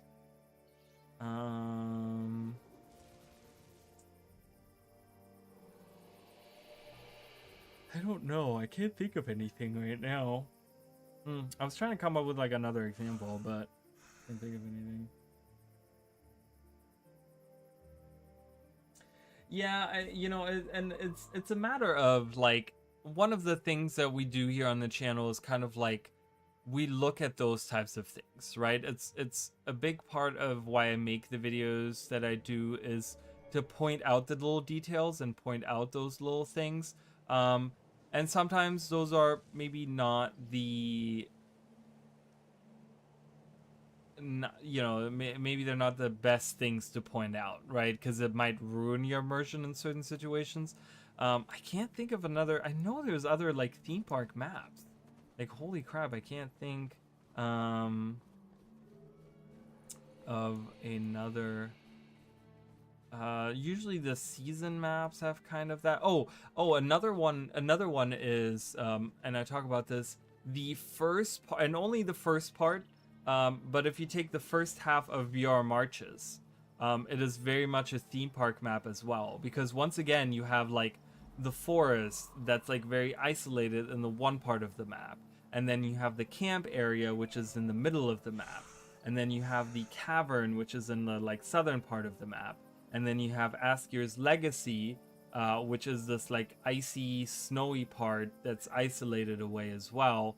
And then you have like ruins to the north, right? Like when you look at the first part of BR Marches, it's also very theme parky, where it's kind of a lot of the areas are isolated from each other and they don't blend into each other, right? Like the trees that you see in the forest, that is like far away, or that's not far away, but that's like in the corner over there, is not, you don't see those in other areas. You don't see those same trees anywhere. And that's a little unnatural, because I feel like, wouldn't it be like that though? Like, it's kind of weird. So here, just so you guys know, here's a example of a map, and I've talked about this, that happens at night. And I really, really love this. So it kind of feels like they give you this.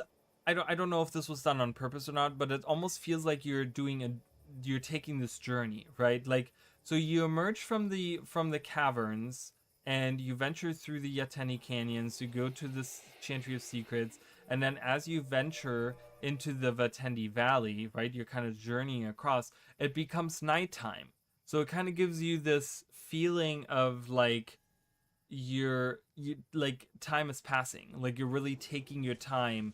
This wasn't just like a 10-minute trip down the Yatendi canyons, but it was the it was kind of like we took a long time. It was like an all-day trip, and it's now turning evening, and it's now nighttime, and we're venturing into this area. So you kind of have like this map that happens at night. So we have some Hecates here. Let's kind of kill these guys real quick. The blue Hecates are the healers. I want to get rid of those guys. Oh, there's a boss here. Chumab? What? I can't read it. He's moving too much. Can you please stop moving? It's Chumab the Prideful. Alright, Chumab. Time to die. Look at this spiky back on that frog.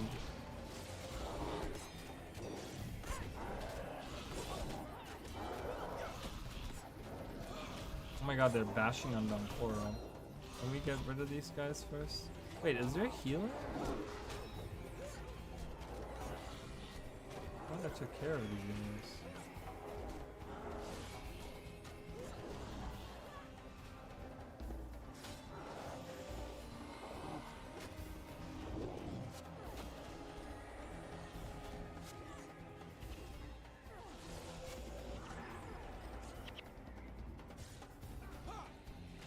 Alright. It's just the boss left now. Go, go, go, everyone attack.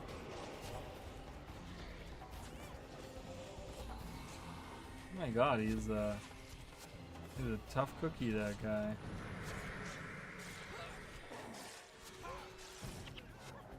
Alright, so Priest Jashek says, to what do I owe this unexpected pleasure? Who are your friends? And Kahani is standing here. And she says, Lissa has granted me a vision, Master. A great evil seeks to strike at the heart of our land. These heroes have come to fight. We need your help arranging meetings with each of the 3 princes. We must warn them of the impending danger. And the priest says, Alas, my poor old legs are as frail as dried reeds. Else I would join you on this crusade. But you needn't lug my crippled shell around. Jesus. My crippled shell around, for I have something you will find useful. Kahani, my dear, take this from me, will you? I am so weak. Okay, so this guy's like on the way out. he's like on his last leg, literally.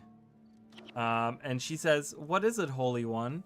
And he says, it is an invitation to a party in the Garden of Saborhin. All 3 princes will be in attendance. If you wish to speak to them, this is your chance. Take my invitation and go. As you can see, the slightest bit of excitement may cause this frail body to crumble to dust. Jesus. And Kahani says, go on ahead. Just show your invitation to Priestess Hala. She can be found at the Grand Form of Vab. Grand Form of Vab? Is that what it's called? I don't think that's what it's called. There's another typo. Maybe? I don't know. I've never heard it be called Grand Form of Vab, but in the Forum Highlands. I'm going to stay here for a while and spend some time with the priest. We shall meet again before the party. Okay, so she's kind of like, I'm gonna stay here because this priest is dying. But yeah, so he seems to be like a respected man. He has a invitation to a party. We heard about this festival coming up. And yeah, so we have now an invitation. We can now get in there and talk to the princes and tell them how screwed up Barish is. She's screwed in the head and she's trying to take over the world, or at least Elona.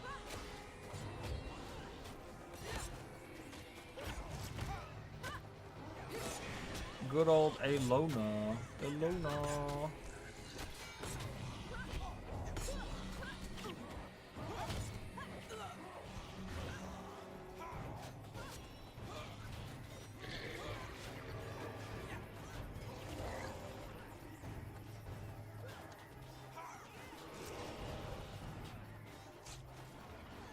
Alright, and last guy, get him.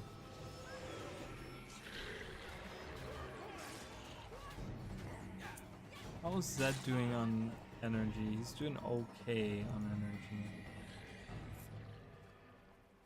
I can take Margaret the Sly back out of the group now. Alright.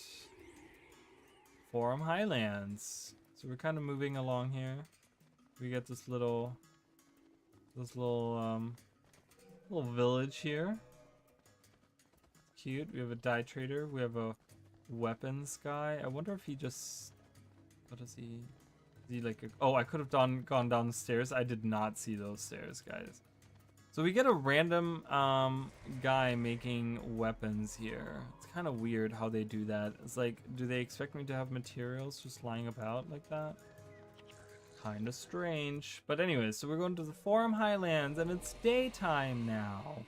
See, we're still not to where the princes are. Like, this is a long journey. We have a collector here. What do you collect? My companions, Chosa and Wekakuda, and I are making a magic item. Truly wonderful. Our research has led us to dizzying heights. Once we are done... Oh, I shouldn't spoil the surprise, but I can tell you this. It goes boom. You'll love it. If you can retrieve for me 5 ruby gem essences, that will be 1/3 of the rare items we need in return. In return, I'll give you this. I'm like, what? And we can get some interesting water wand. Communion. Inspiration magic. Okay. Weird. Alright, let's get a scout. Hecate hunt. More Hecates. More gets. We can kind of move northwest ish from here. I'm gonna try to avoid fighting. We've been fighting a lot. But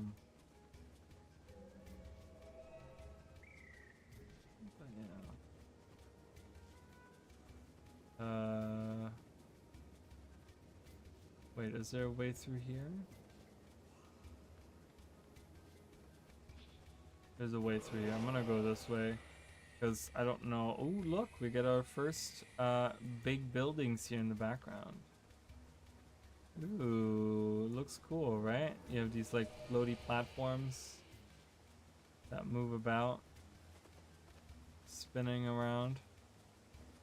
Spinning around. We're gonna have to fight someone in a second, I'm sure.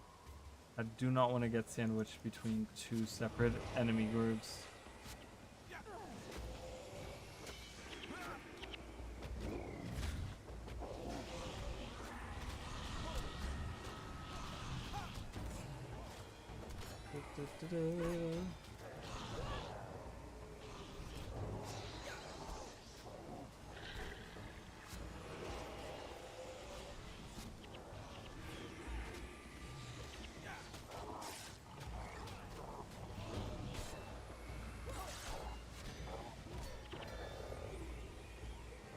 Oh boy, that's a big groove right there.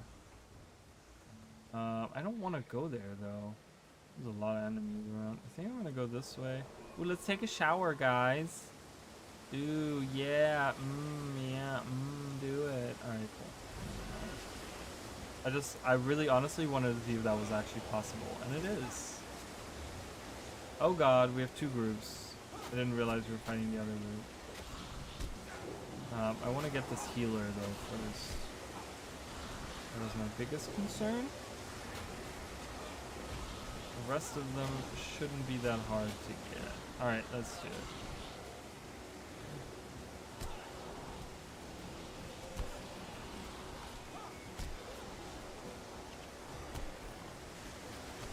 I want to collect all of the money. Important we make as much money as possible.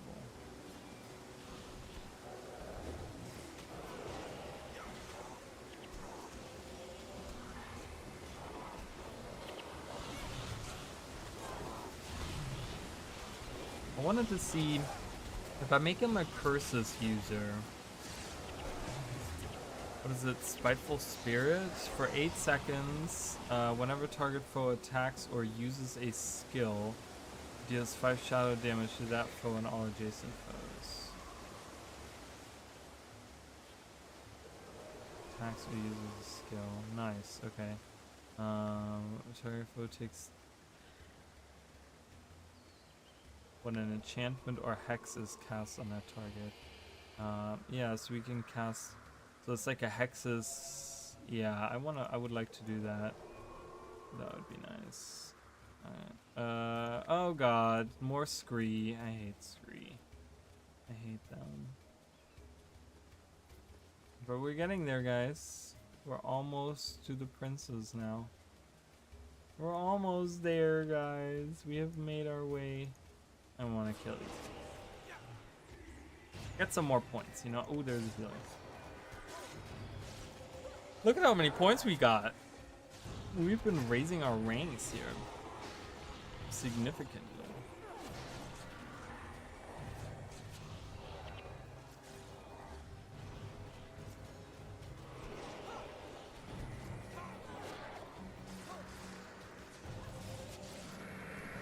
Because the thing is, we have a lot of physical fighters in the group as well. And I can take Margaret out and I can replace her with, I can add in Zenmai, which will help with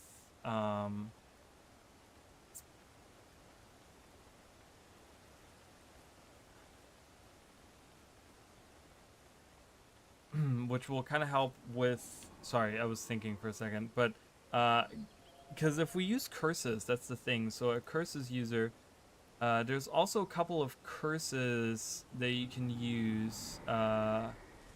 Right here, for example, Barbs is really nice. Obviously, this is not a lot of points. It's just 1 extra damage, but it's because we haven't leveled curses on it.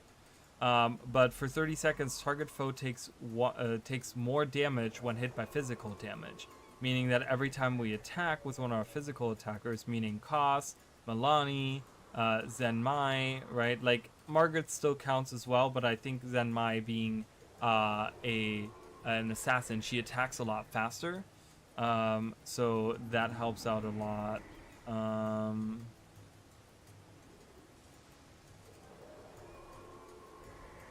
So then we have Mark of Pain as well. For 30 seconds, whenever target foe takes physical damage, Mark of Pain deals 10 shadow damage to adjacent foes. So there's a lot of like, you know, if you have a lot of physical attackers, there's definitely precedence to take a curses necro in your group, and I do physical damage as well, right? Like with throwing my spear, piercing damage. Yeah, I think that's considered like physical. So yeah. Anyways, that's yeah. So there you go. That's kind of my reasoning for doing that. I'm not afraid of the Wizard's Order.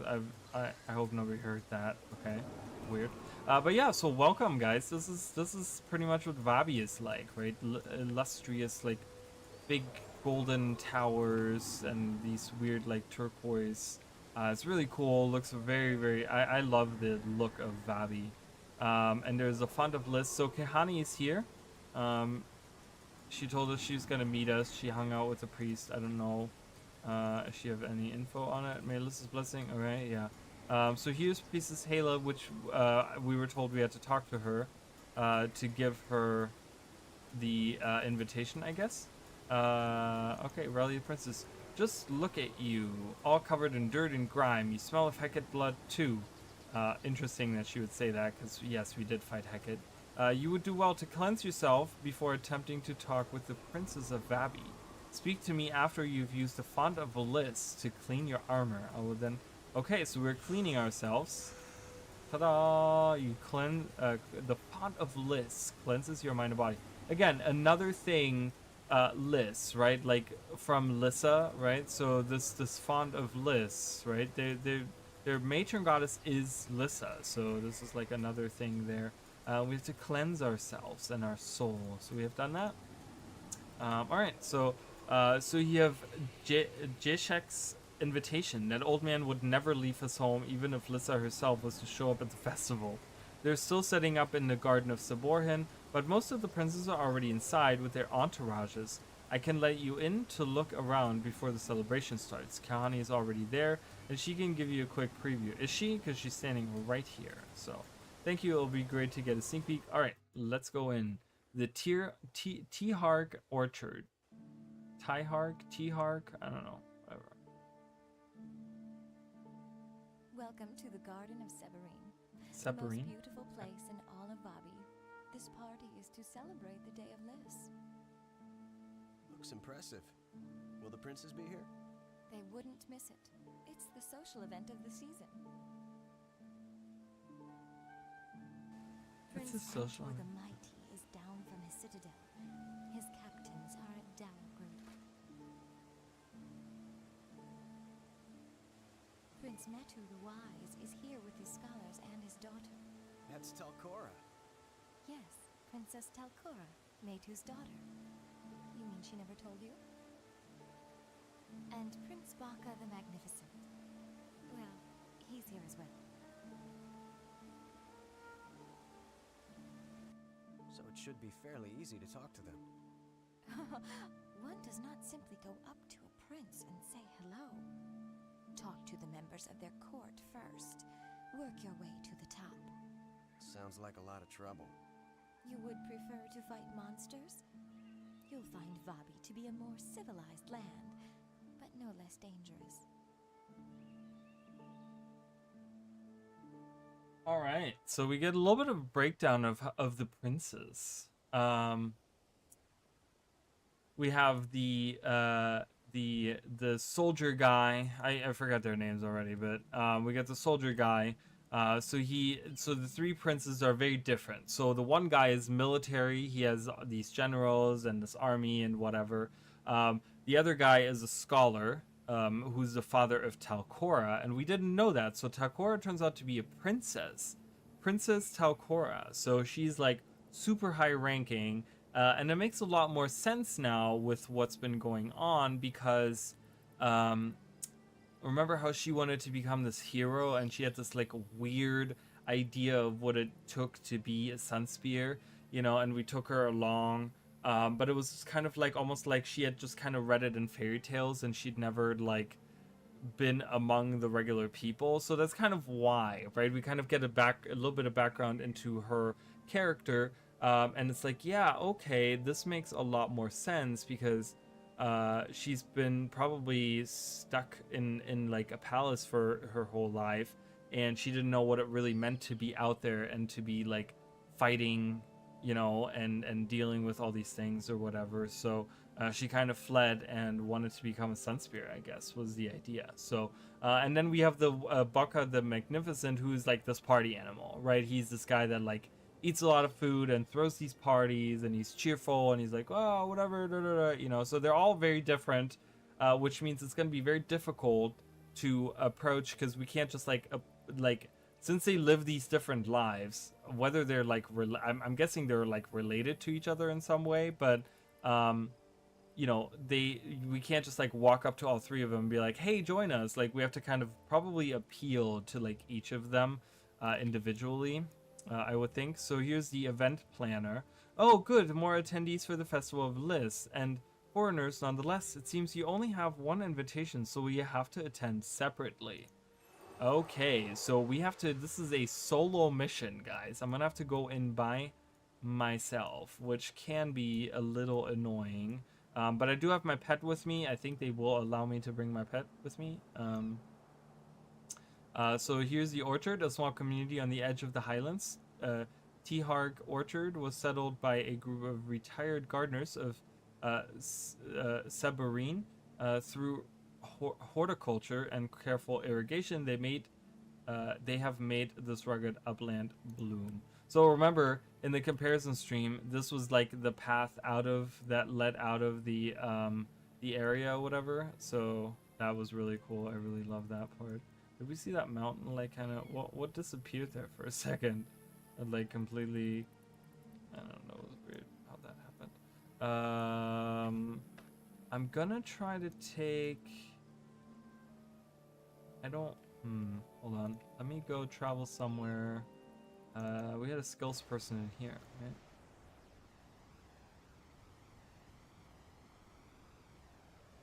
Let me go get a signet of capture, because I think I don't know if this is the explorable area, or when we're coming across, I don't know when we're coming across the elite that I want. So I'm just going to place this in there to capture that elite when it does happen. Alright, so it's a solo mission, guys. It's time to go in alone. You must be the only person in your party, so you must attend. If your friends want to join the party, they must each acquire a separate ticket. All guests must enter separately. Alright, so we're going in separately. Alright. Recruit Prince Metu the Wise for your war effort. Persuade Prince Boka the Magnificent to join the Sunspears in the struggle against War Marshal Warish. Coerce Prince Umtu the Mighty to rally against. So, 3 objectives here. Master of Ceremonies. Kehani is running ahead. Okay, so for years I've orchestrated and overseen the celebrations of this great holiday, the Day of Liss. It is a grand celebration of our most sacred goddess, Lissa, who has inspired and shaped the great beauty of our land. Tell me more about the holiday. For countless generations, we have held the annual celebration of the great beauty Lissa. The great beauty Lissa has bestowed upon our lands and people. It is a day of games, of merrymaking, of relaxation, and joyous celebration. Take off your sandals and enjoy yourself, friend. On this day, the troubles of daily life are forgotten. Why is Lissa so important? Though we worship and respect all of the gods, Goddess Lissa shaped the lands that we call home. Lore suggests that the goddess herself molded Vabians in her own glorious image. I love how he says lore suggests, like you wouldn't say, like you would say like a myth or legends in real life. Like lore, I feel like, well, maybe not necessarily, but lore always, I feel like always in modern day now speaks to, like, lore is always about a game or you know, a fantasy world of some kind, or like something like very fictional, you know. But you know, having this is almost like breaking the fourth wall in a weird way. Like it's really interesting. So but anyways, so there's lore suggesting that the goddess created Vabians in her own image. Interesting. Could you introduce me to the Princess of Vabi? My duty is to coordinate the celebration. The princes pay me well for my service. I'm not about to shirk my responsibilities. Why don't you go introduce yourself? Don't be shy now. Okay, we'll go introduce ourselves. So, guess who's here, guys?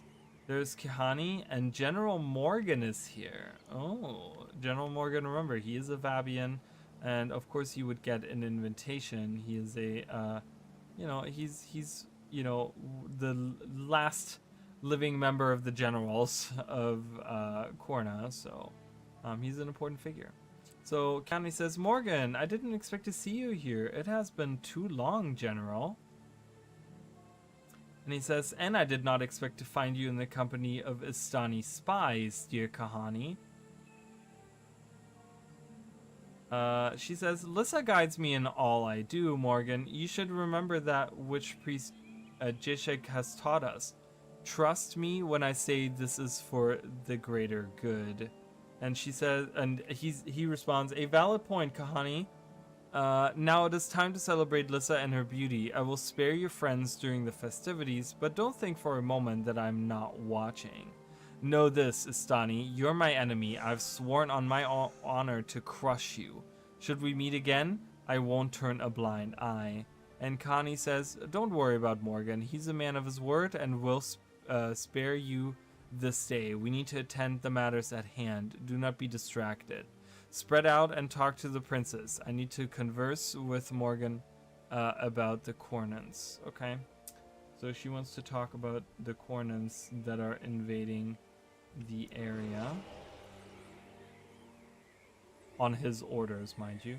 So this is the garden. Sabarine, the Garden of Sabarine. It's beautiful. It's so beautiful.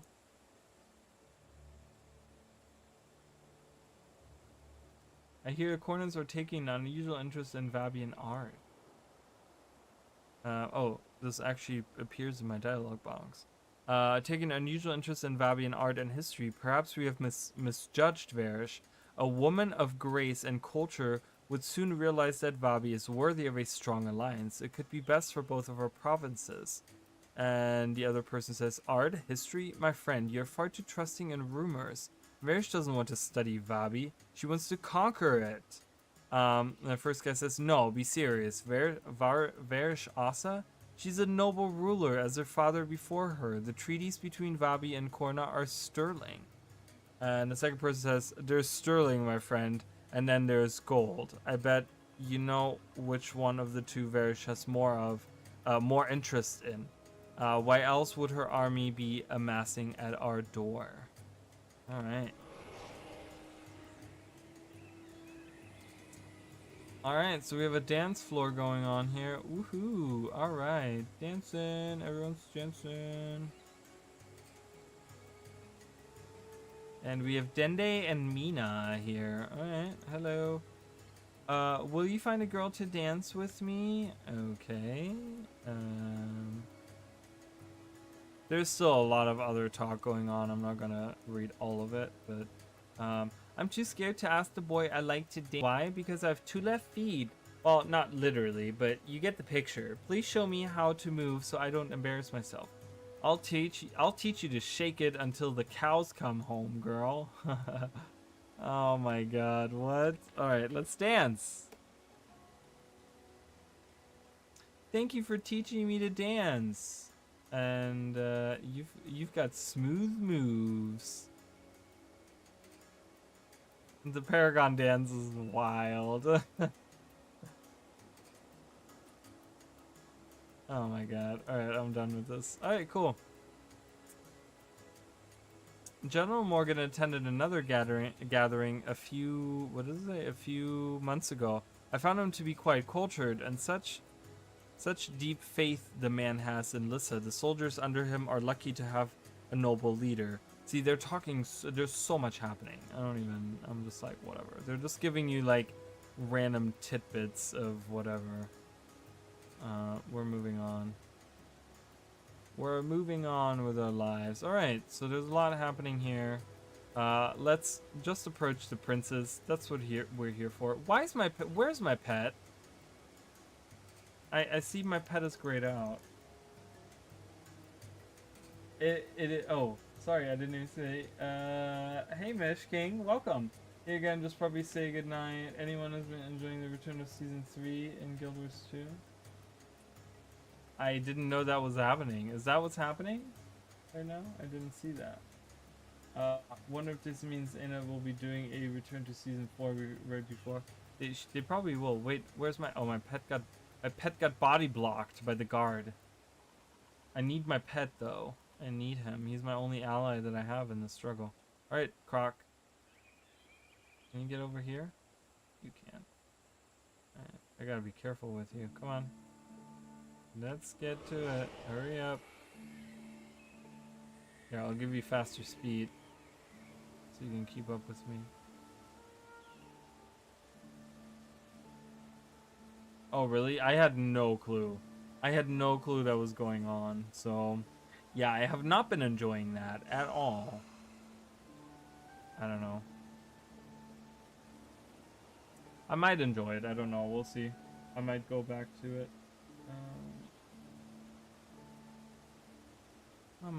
I might do it. I'm not sure. We'll see. All right. So remember. Oh, actually, yeah. So perfect. So look who's here. The Great Zatuka. Remember him? He was. Oh, it's you again, Spearmaster Raleigh. You're just in time to see me off. I'm preparing for my next hunting safari. The greatest safari the lands of Vabi have ever seen. I'm heading into the desolation after the greatest worm to borrow the sands of Alona. I shall return a triumphant hero, dragging the carcass of the beast behind me so I can celebrate my prowess. Surely there will be a feast greater than even the one before you today when I return. Make sure you attend. It will be an historic occasion. So remember him? He was the guy that that we met on Istan. That where we were dealing with the whole like the great hunter or whatever. And there was like a whole thing going on. I think that was the same guy. I'm pretty sure it was the same guy. So, anyways, let's talk to the princess.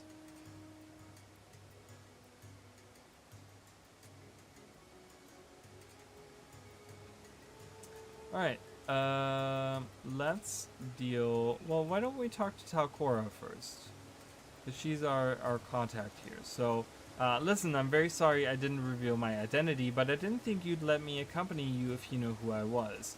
We'd best not be seen together right now. I'll meet up with you again once the party is over. My father is extremely upset, and he might take his anger out on you. Why didn't you tell me about your father? If it were up to him, my father wouldn't have me do anything but stay at home and act like a princess. I long to travel and see the world. To do something grand with my life and be like the grand adventurers the storytellers spin tales about. If you found out who I was afraid you'd just send me back to my father. I'm truly sorry. Good day. Is the time traveler guy around the continent? Is it elsewhere? He's as far as I remember, he's on Istan, right? Like he just hangs out on Istan. Baltac is just on Istan. Oh my god, why is this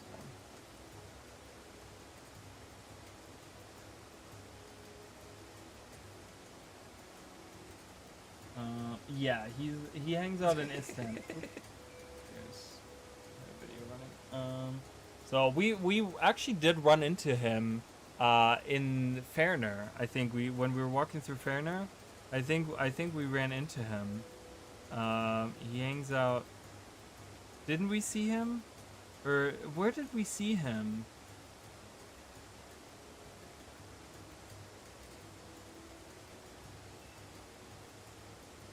I feel like we saw him. Didn't we see him somewhere? But yeah, he hangs out somewhere on, like, he hangs out around here, but I don't remember. I thought we did see him, but I guess not. Alright, so here's Prince Metu. My niece Mina tells me that thanks to you, she has learned to dance.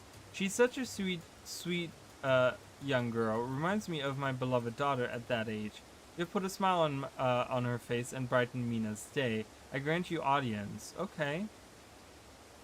So, you have to do side quests in order to gain access to talking to them. So because I taught the one girl to dance, he is happy and he lets us talk to him. War Marshal Verish is coming to overtake Vabi, serving a dark, forbidden, and evil god. Impossible. Vabi has always been friend to Korna. I cannot believe she would deceive us. It is unthinkable. Alright, so he doesn't believe us. Alright. So then we have Royal Food Taster Rendu here. We have someone named Goran. The boss says to stand here and guard. I better not move or he will get angry. Alright. And then, so this is the Prince Baka the Magnificent. We have Norgu here. So Norgu and Goran are going to become important, just so you guys know. Norgu and Goran. Okay. So let's talk to the Royal Finance Minister Aluda. Finance Minister is the most powerful and gracious Prince Baka. I handle his matters of coin and estate on a day-to-day basis. Did you wish to bestow upon the great prince a gift of appreciation for his wise? I have something in my possession. His girthiness has plenty of these and has no need for more. Or return when you have something. So either you can pay them off. I can give offering of gold. I don't know how much gold I have to pay, so I'm not going to do that. We'll move on. What does Bunda have to say? I'd like to know more about Prince Baka the Magnificent. As his title suggests, the prince is a wealthy man. He could own all of Vabi if the land were for sale. He spares no expense importing bards, performers, and actors to entertain him at his home in resplendent Makun. Okay. Tell me about the Cornans en route to Vabi. War Marshal Verish pledged troops to protect Vabi against attack from the cowardly Sunspears. Verish recognizes the prince's great wealth and prestige and his duty to guard the Cornan border. What do you know about Goran? Strong as an ox, that one. Dumb as one, too. The prince tripped over a chair once in his royal banquet hall. Old Goran comes charging in and smashes the chair to pieces. Afterward, told us the chair attacked the prince in cold blood, if you can believe it. Yeah, that sounds pretty sick. Mr. Do we keep running into his ball tag, or however it's spelled? I don't know. I mean, that would be kind of weird. Maybe I would like it to be like that there is maybe a small group of time travelers, and maybe the Mist Stranger and Baltag are both part of this group. Because the thing is that Baltag is just in Istan, and to me that's kind of strange that he's just in one area, you know?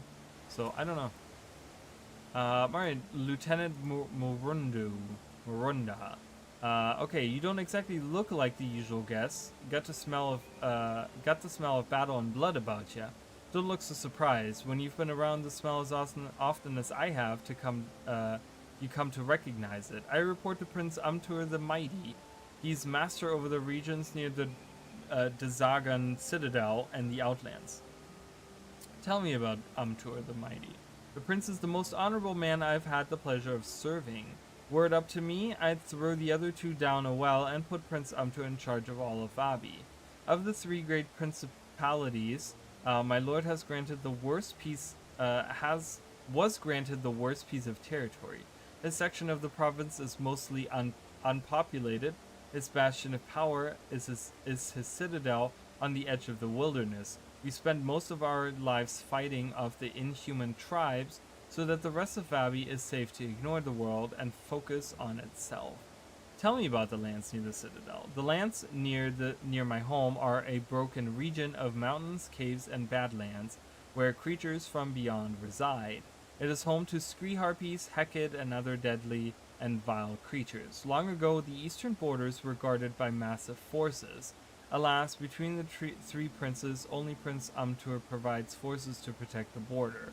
The others believe no threat exists, though it would take only a day for them to see the truth. Okay. So, we can go around doing some extra little bonus things. Participate in the festivities. So let's see. Zillo the drunkard? None can outdrink the mighty Zillo, or all who have tried have fallen comatose at my feet, face down in their own bile. You look like the sturdy type, but can you hold your own again but can you hold your own at the bar? I challenge you to a drinking contest. All right, so I have to drink as much as I can. How do I do this again? I think I need to talk to these guys. Are you drinking that? Yeah, so I have to go around and I have to drink as much as I can, and I'm gonna get drunk from this.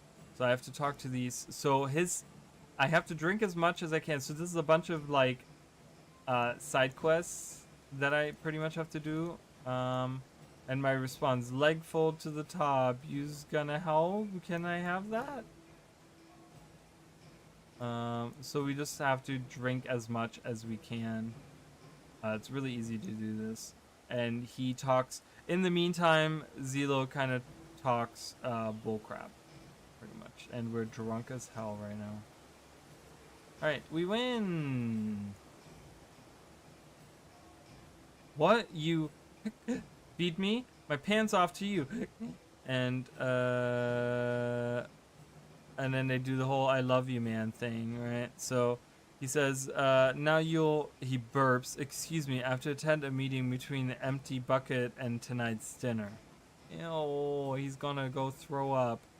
And then we say, I love you, man. And then Zillo says, I love you, man. It's really stupid. Alright, so... Okay, so we have done that activity. Lumo the Mime.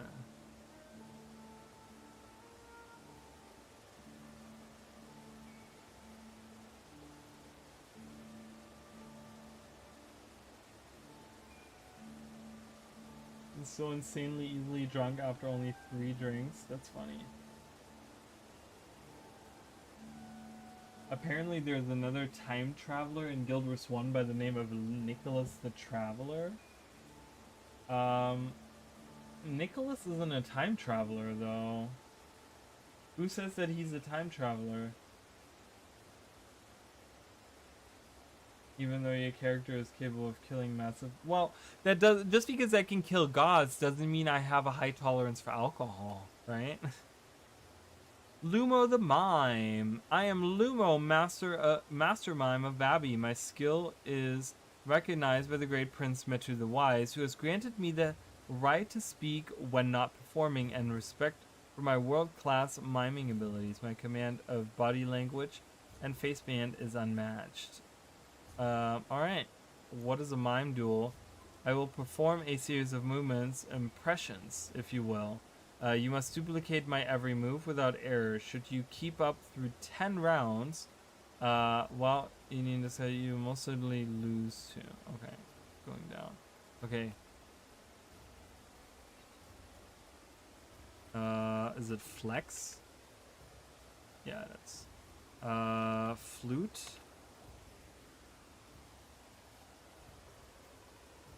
Cheer? Is that what it is? No, it's crap. I messed up. It's. Oh yeah. See, if you don't do it fast enough, so the idea is to. I don't know all the commands. That's the problem. I don't know what that is. Oh my god, I need to look up a list of commands. Guild Wars 1.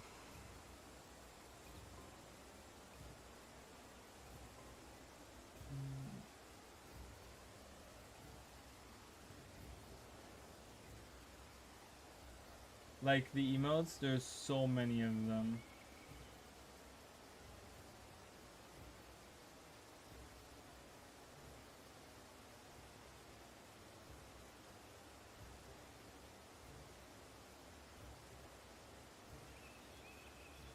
What was that last one?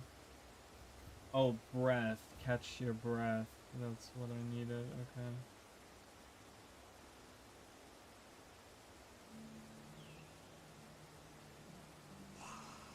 Yeah, I think that's just the traveler part, because he's not a time traveler. He doesn't travel through time. Like that, I don't think that at all is even implied in the slightest. So, all right, we're gonna try this again.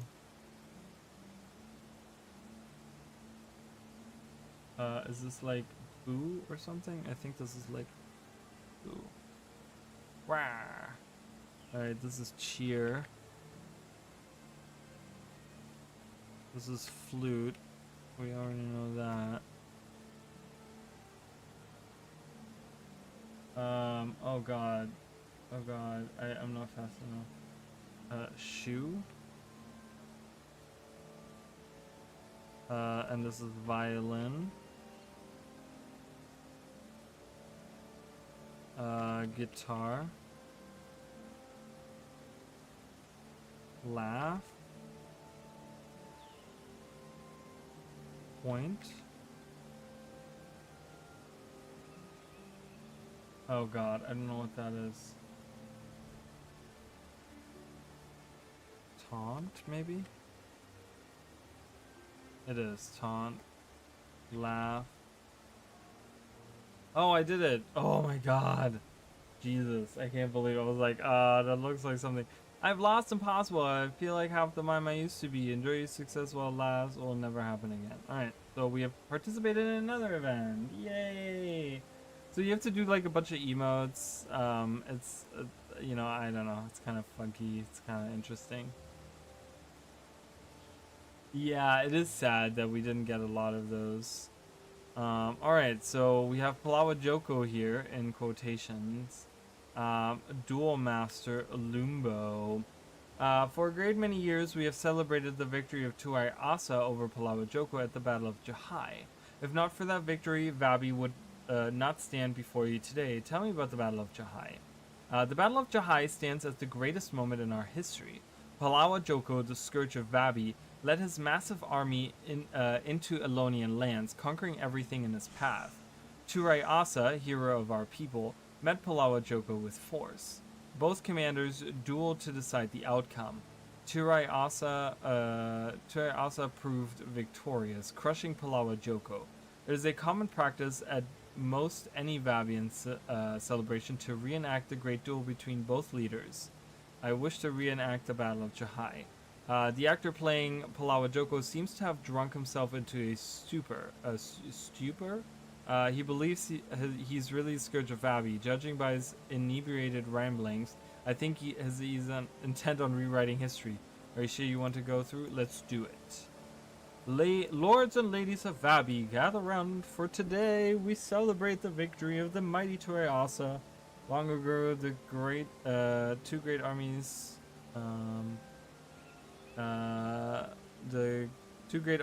met near the Great Cataract of the Alon River to determine our people's fate. One army led by the undead Lord Palawa Joko, the scourge of Vabi, set to bring destruction and chaos to our lands. The second army was led by the great hero of Elona, Turai Asa, who sought to lead our people to the promised lands of the gods. The two leaders faced off to determine the outcome. Witness the great battle between these great heroes. And then Joko says, on this day, Palawa Joko will prove victorious, so we have to actually fight him.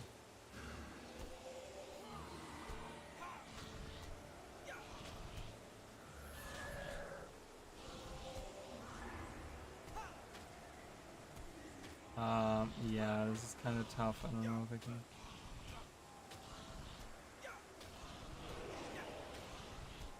No! My pet! We can't let him die.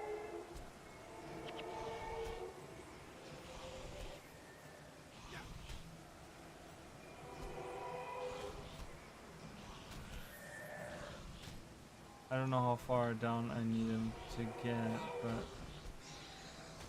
No, he died! Oh my god, really?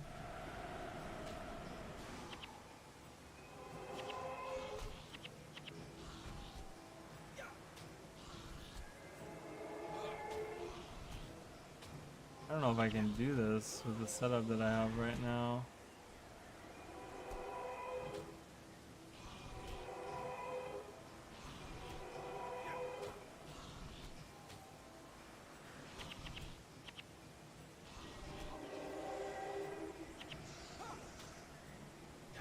Oh my god, I'm about to die. Oh, I did it. I'm gonna die. Oh no, I didn't. Okay, ooh, I succeeded. Oh my god. On this day, Palawajoko. Oh. No. To our outside, you are the victor. I, Palawajoko, Scourge of Abbey, yield to you. Ladies and gentlemen, your protector. Alright, so I win. Oh my goodness. Alright, so I've participated in 4 out of 5. I think the 5th one is it this guy? Horticulturist? No. Where is the... Is it up here somewhere? I don't remember where it was. Oh, my pet is still dead. Let's revive him. Yeah, I do like that we're getting a lot more. No, it's not. I think it's. Isn't it like back there somewhere? Yeah, I'm also glad that they have decided to do a lot of emotes, to give us a lot of emotes. Nowadays.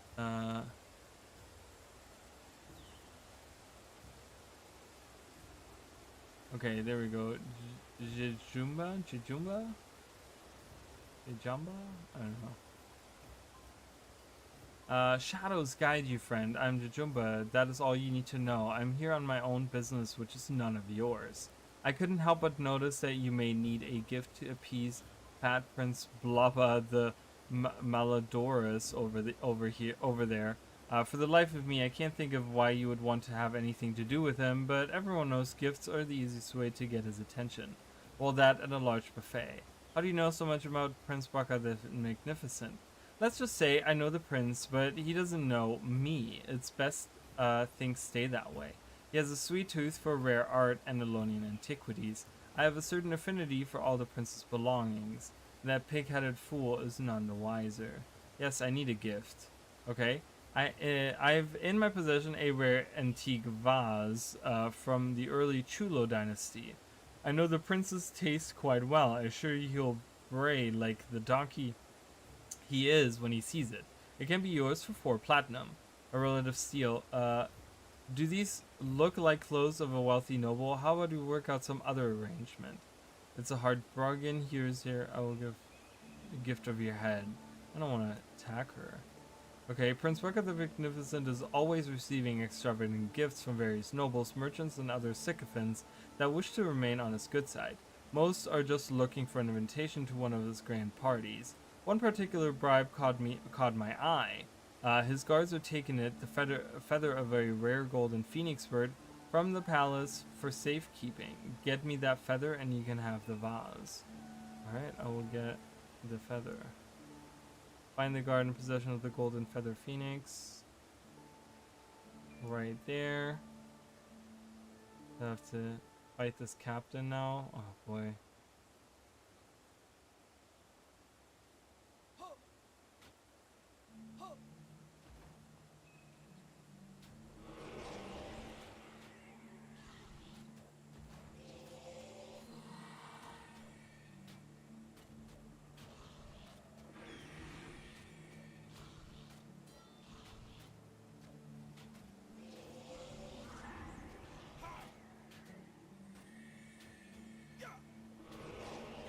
So tanky, and I have no damage.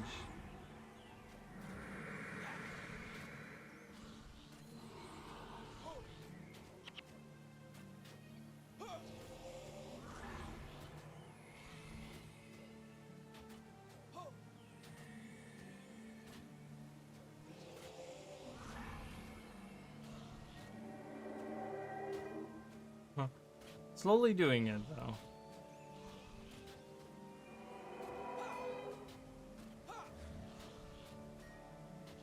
Yeah, pretty much. That's exactly what it is. The most prestige items in Guild Wars 1 definitely are weapons, armors, minis. There's some tonics that you get from birthday gifts as well.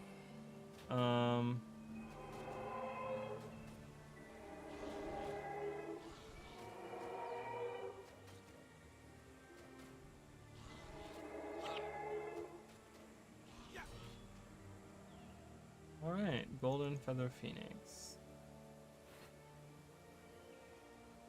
Does it show up? It does show up in there. So trade contracts, it's really interesting that we get these. So trade contracts, you can find, those are the, remember how we got the, like, the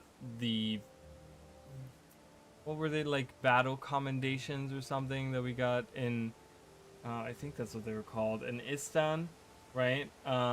So we got that. They were the silver, like, plating thing with the, like, 2 swords through it or whatever. And then in Korna we get the Korna coins, but then here in Vabi we're getting trade contracts, which in Guild Wars 2 they took as well, and that is a thing that, oh, I walked right by her.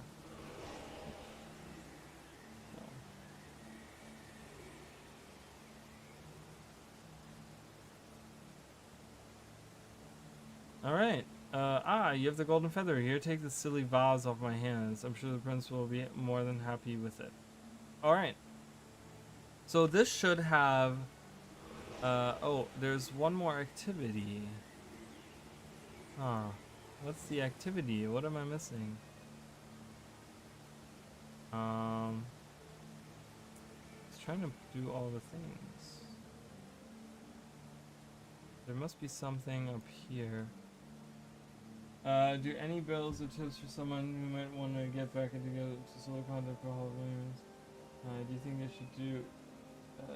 They should do it.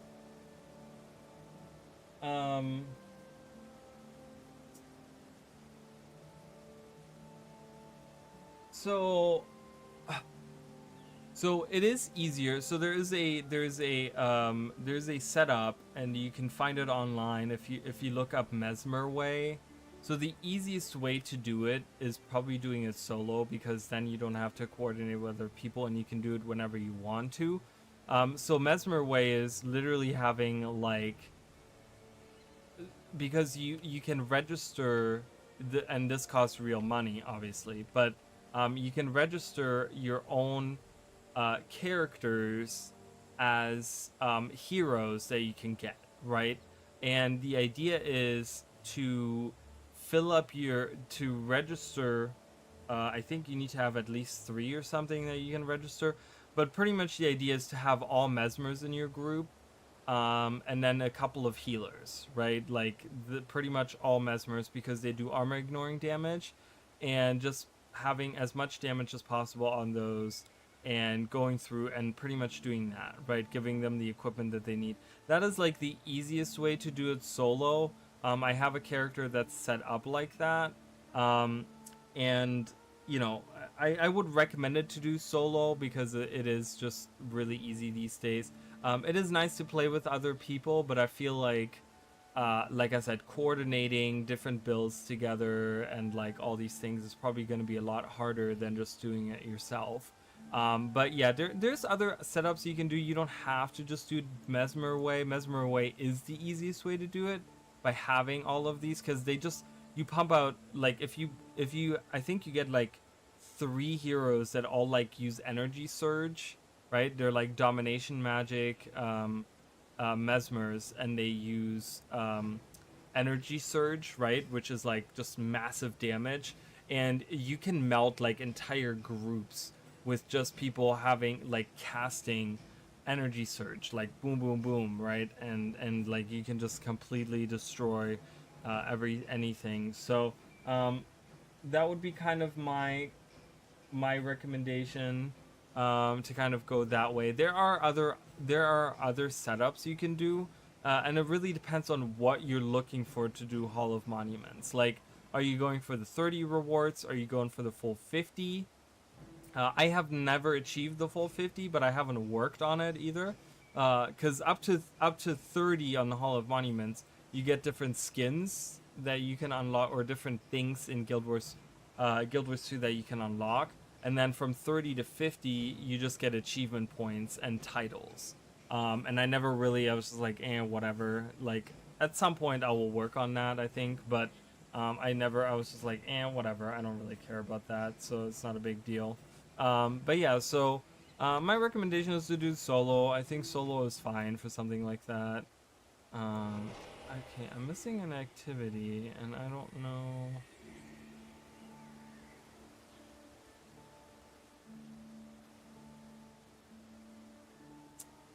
I don't know what I'm missing.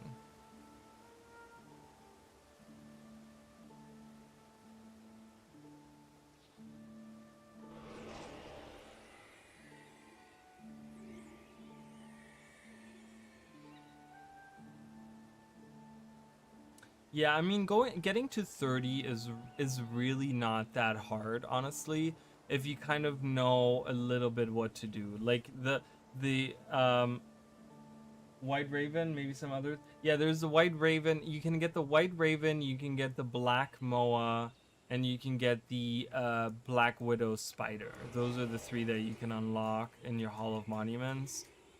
Which I think all three are pretty cool. I love the Black Moa. Okay, clearly I don't know how to do this last activity.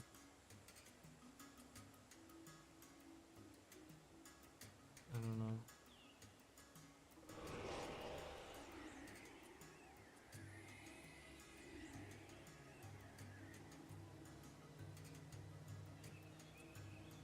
I'm just gonna finish up this mission and I'm gonna head out, by the way.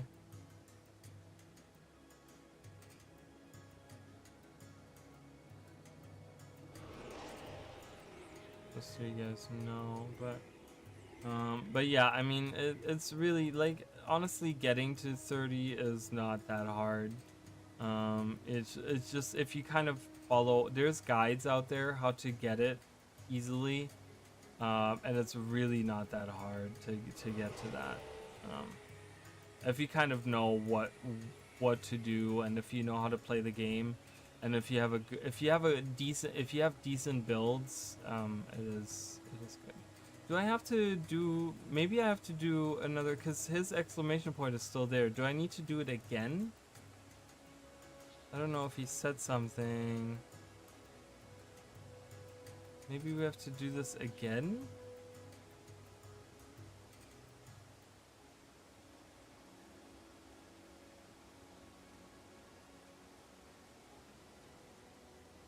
I don't think so.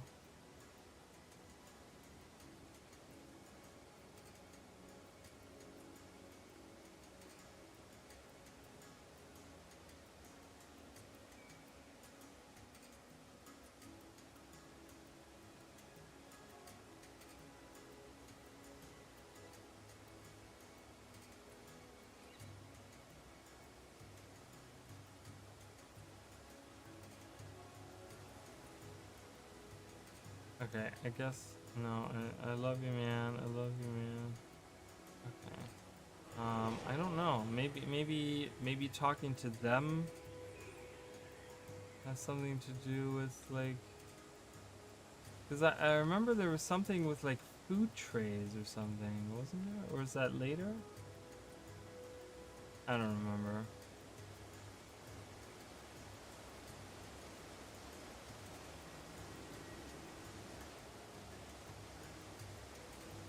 But yeah, let's talk to him. I have something in my possession. Very nice. Oh, okay, so that did... Oh, okay. The vase, it didn't fully count. Okay, so we did all the bonus things. Alright, cool. So now we can talk to Baka the Magnificent, who's this rich, fat guy that likes to spend a lot of money. My finance minister informed me of your generous gift, this expensive vase for my collection. I will return your kindness by granting you audience to speak with me now. Though our conversation must remain brief, I have a rather sizable stable of donors needing my attention. I'm ready. War Marshal Varish is a threat, you say? Last I heard, it was those wretched Sunspear fiends, not that I'm obviously one, that attacked Corner, correct? War Marshal Varish has defeated the Sunspears once, and I see no reason to think it won't happen again. Profit is my concern, and I shall ally with the side that'll win. Alright, so they don't really want to deal with that. Okay. So I hear you won the Battle of Jahai reenactment today. Most impressive. I have great respect for those with guts to fight and skill to win. If you seek my audience, I will gladly spare a moment of my time. It is the least I can do for a skilled gladiator such as yourself. I believe these concerns you have regarding War Marshal Varish have merit, but I have greater problems of my own that I cannot be distracted from. My lands are on the edge of Babi, the border on the wilds where the creatures from the Broken Lands lurk. Should my fortress fall to these horrors, all of Babi will follow within a matter of days. I must keep my attention on my front gates. I pray Lissa will go with you on your quest to against Varish. So he does believe us, actually. He's the one that believes us out of the three. The other ones don't really, but he does believe us. The flaw in Palawa Joko's invasion of Abe was that he outran his supply lines. Once Tarayasa flanked him, Palawa's forces were doomed. What's that? Sounds like harpies. Scree harpies. Don't be a fool, Gar. There are no harpies anywhere near here. Of course, you have been wrong before.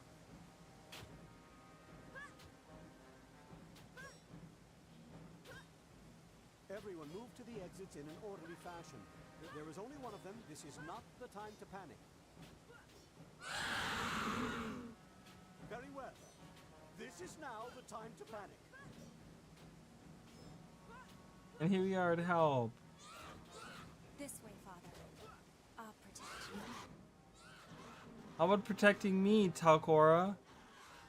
I need your healing, please.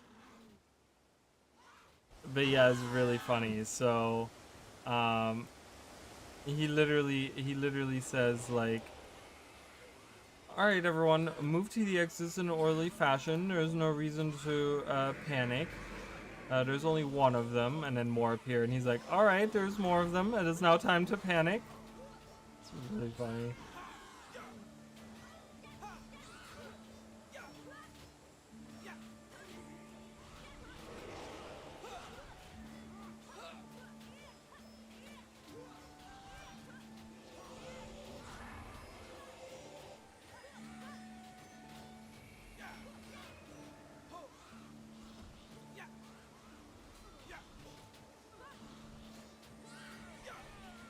So we have drink trays here as well. I think we can pick those up and like beat enemies with them or something.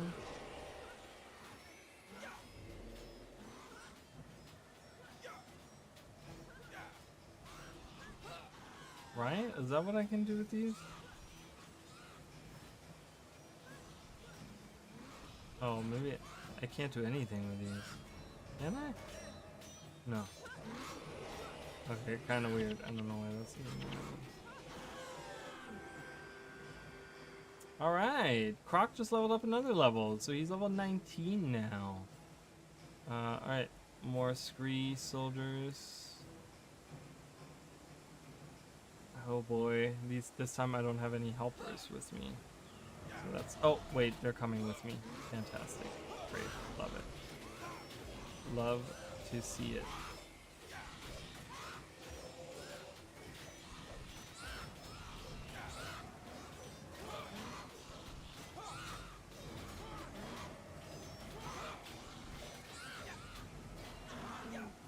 Who's screaming? Nice.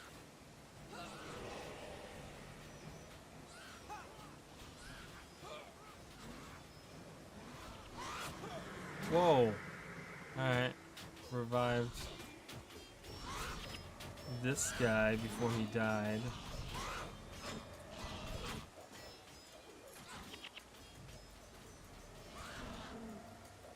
Yeah, I don't think there was a boss monster here to use the capture thing on, but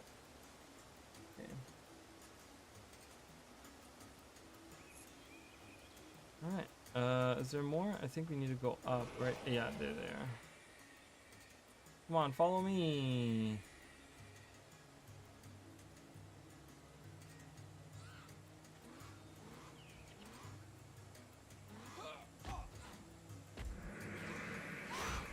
Uh-oh.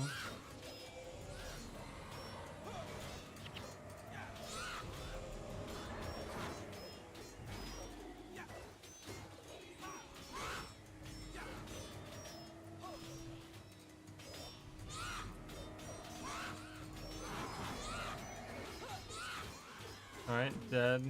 And I don't know how many more. I don't see any more. I think this is it. Yeah, that's it. Okay, perfect. We did it! All the festivities! Oh, I love how the scree harpies are just standing there.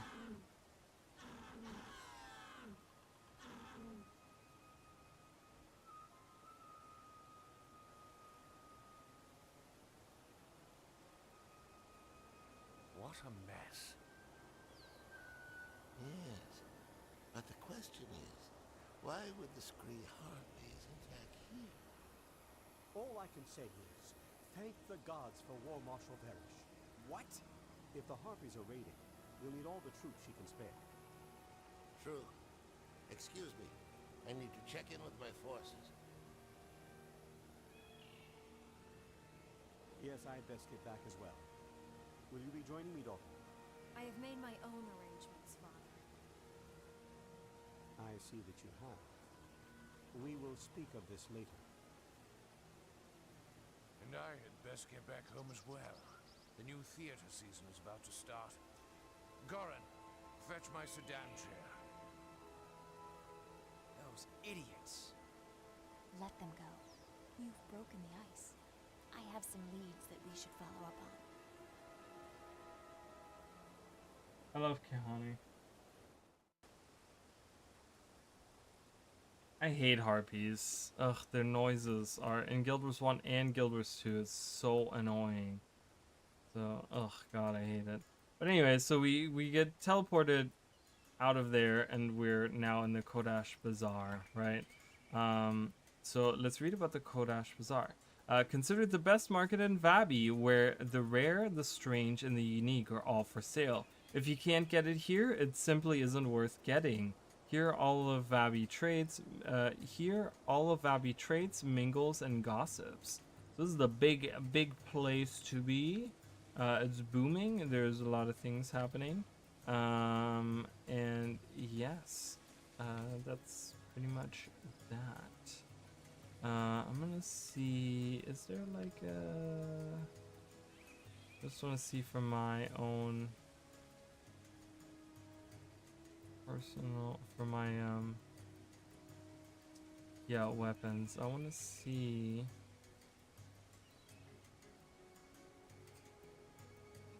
Yeah, they sound awful. I hate the sounds that they make. In Guild Wars 2, they're like, and I hate that. It's so annoying. Yeah, so I can get some weapons here. I don't know, like, let's see here. I don't want Acolyte Jin. So the group would be Kaz, Talcora, Donkoro, Elias, Zed, Zenmai, and Milani. My two rangers. I'm like, no, thanks. But like, if I were to look at like his sword, for example, oh, he has a good sword, so he's okay. Protective staff. So like,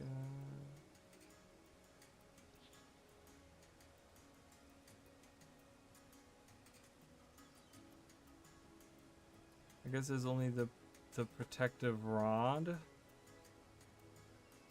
Damage while enchanted.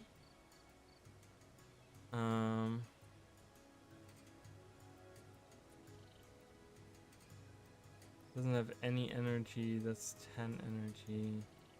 Protective icon. That's 12 energy.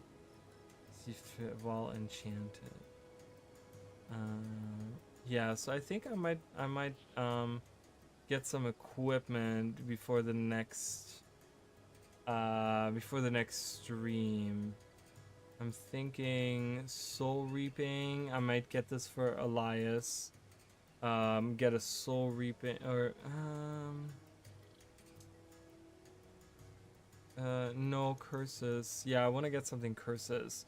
So I might get some equipment. I might get some of these things. Curses would be bone idol.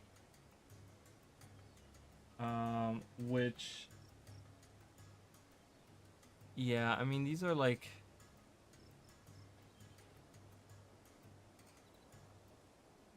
I think I'm gonna leave that with the Scar Eater.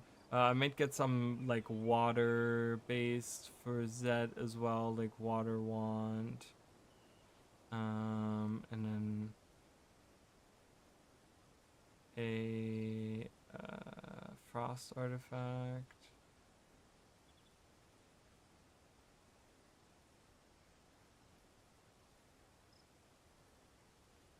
I mean, all of those are better already than that. Daggers? Do we have good daggers here?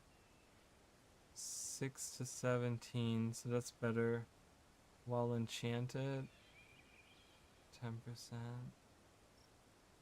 15%. We do have enchantments, so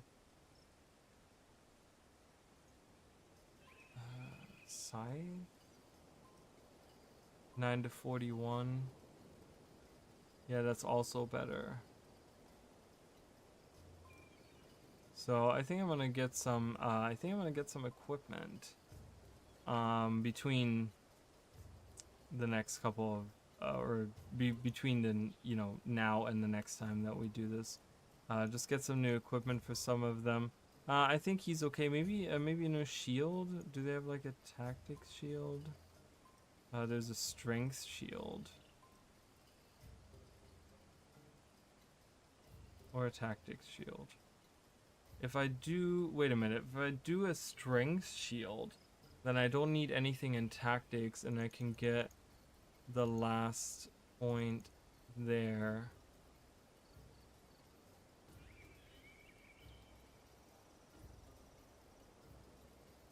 And I can just focus on strength instead. I would like to do that. And that would be the strength shield here.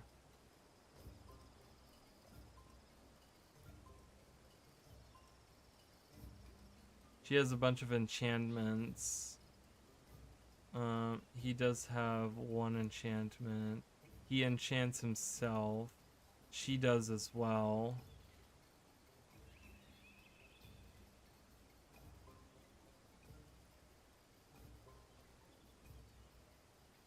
She has an enchantment on herself as well. I don't have an enchantment on myself, but that's okay. So they all have like enchantments that they get or can cast. So I think that's what I'm gonna do, because all of these are based on enchantments, and that'll be nice. I think will help us out, get some top-notch weaponry in there. So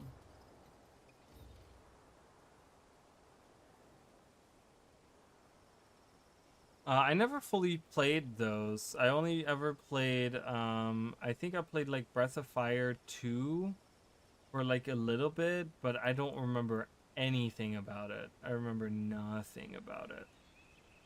So, never finished it.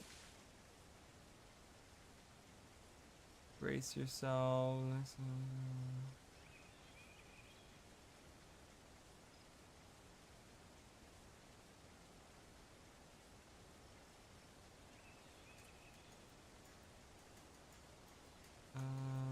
Let's see.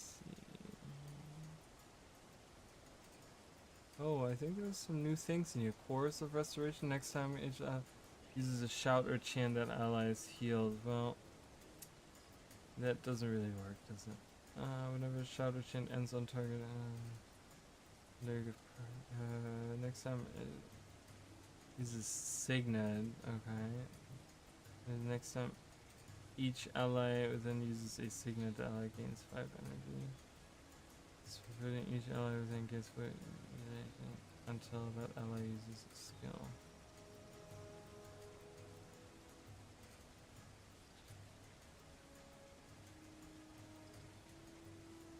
I mean, this is kind of nice for energy management a little bit. So that might be something I might look into at some point. But I think the most important part, and I might again do this off stream as well, get the elite skill, which I have to like walk back into the explorable area of this, because you can explore this area and I just have to find it, which shouldn't be too hard to do. So training, so it's Trials of Mana.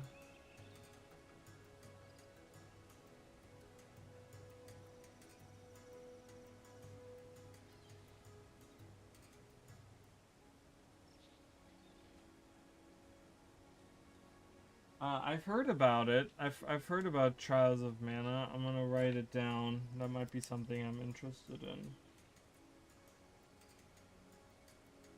I've been thinking about like streaming other things beside Guild Wars 1 and 2 as well. So I wanna play some other games with you guys. Because I know I've been focused so much on Guild Wars just because we were trying to like grow the channel and blah blah blah. But I would like to like play some other games, because sometimes I'm like, oh god, you know, I get a little bored of like always playing the same 2 games over and over again. So it would be nice to kind of play some other stuff. So but yeah, that's gonna be it for today. It's getting pretty late. It's already 1:30 for me, so it's already pretty late-ish here.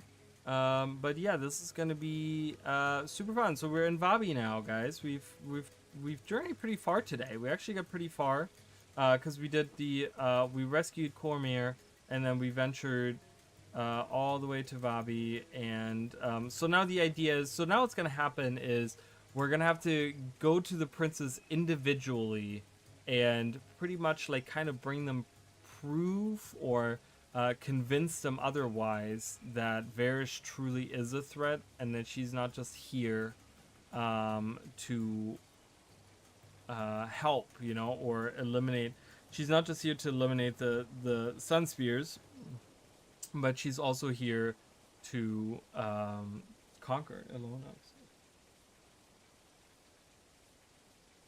That and Legends of Grimrock. Legends of Grimrock is great too. I've seen a playthrough of that. I haven't played it myself. So I don't know, that might be something as well. Oh, sorry. I'm getting tired. I apologize. Alright. Well, thank you, Mish King. I appreciate it. Thank you, Uber Office, for being here. Emily, thank you. Maddie, thank you. Jacob, for coming in. Digikuma was here. Thank you so much. Always a pleasure seeing you guys, having you guys here. And yeah, so I will be back probably on Sunday. And like I said, I am working on a video series, so hopefully I can get those done soon. Thank you so much, Nish King. I appreciate all the support you guys have been giving me, and yeah, I will be back probably on Sunday, and we will do more. I want to kind of do this, but there will probably be at some point soon, I'm gonna be doing some other games. I want to play some retro games. I want to play some. There's one other game that I've been thinking about that I kind of want to play that I've never finished. Another one of my childhood, actually 2 childhood games that I've been thinking about. So I might be looking into playing those. But yeah, anyways, we'll kind of see, and we'll play some different things. So thank you guys so much, and I'll see you all next time.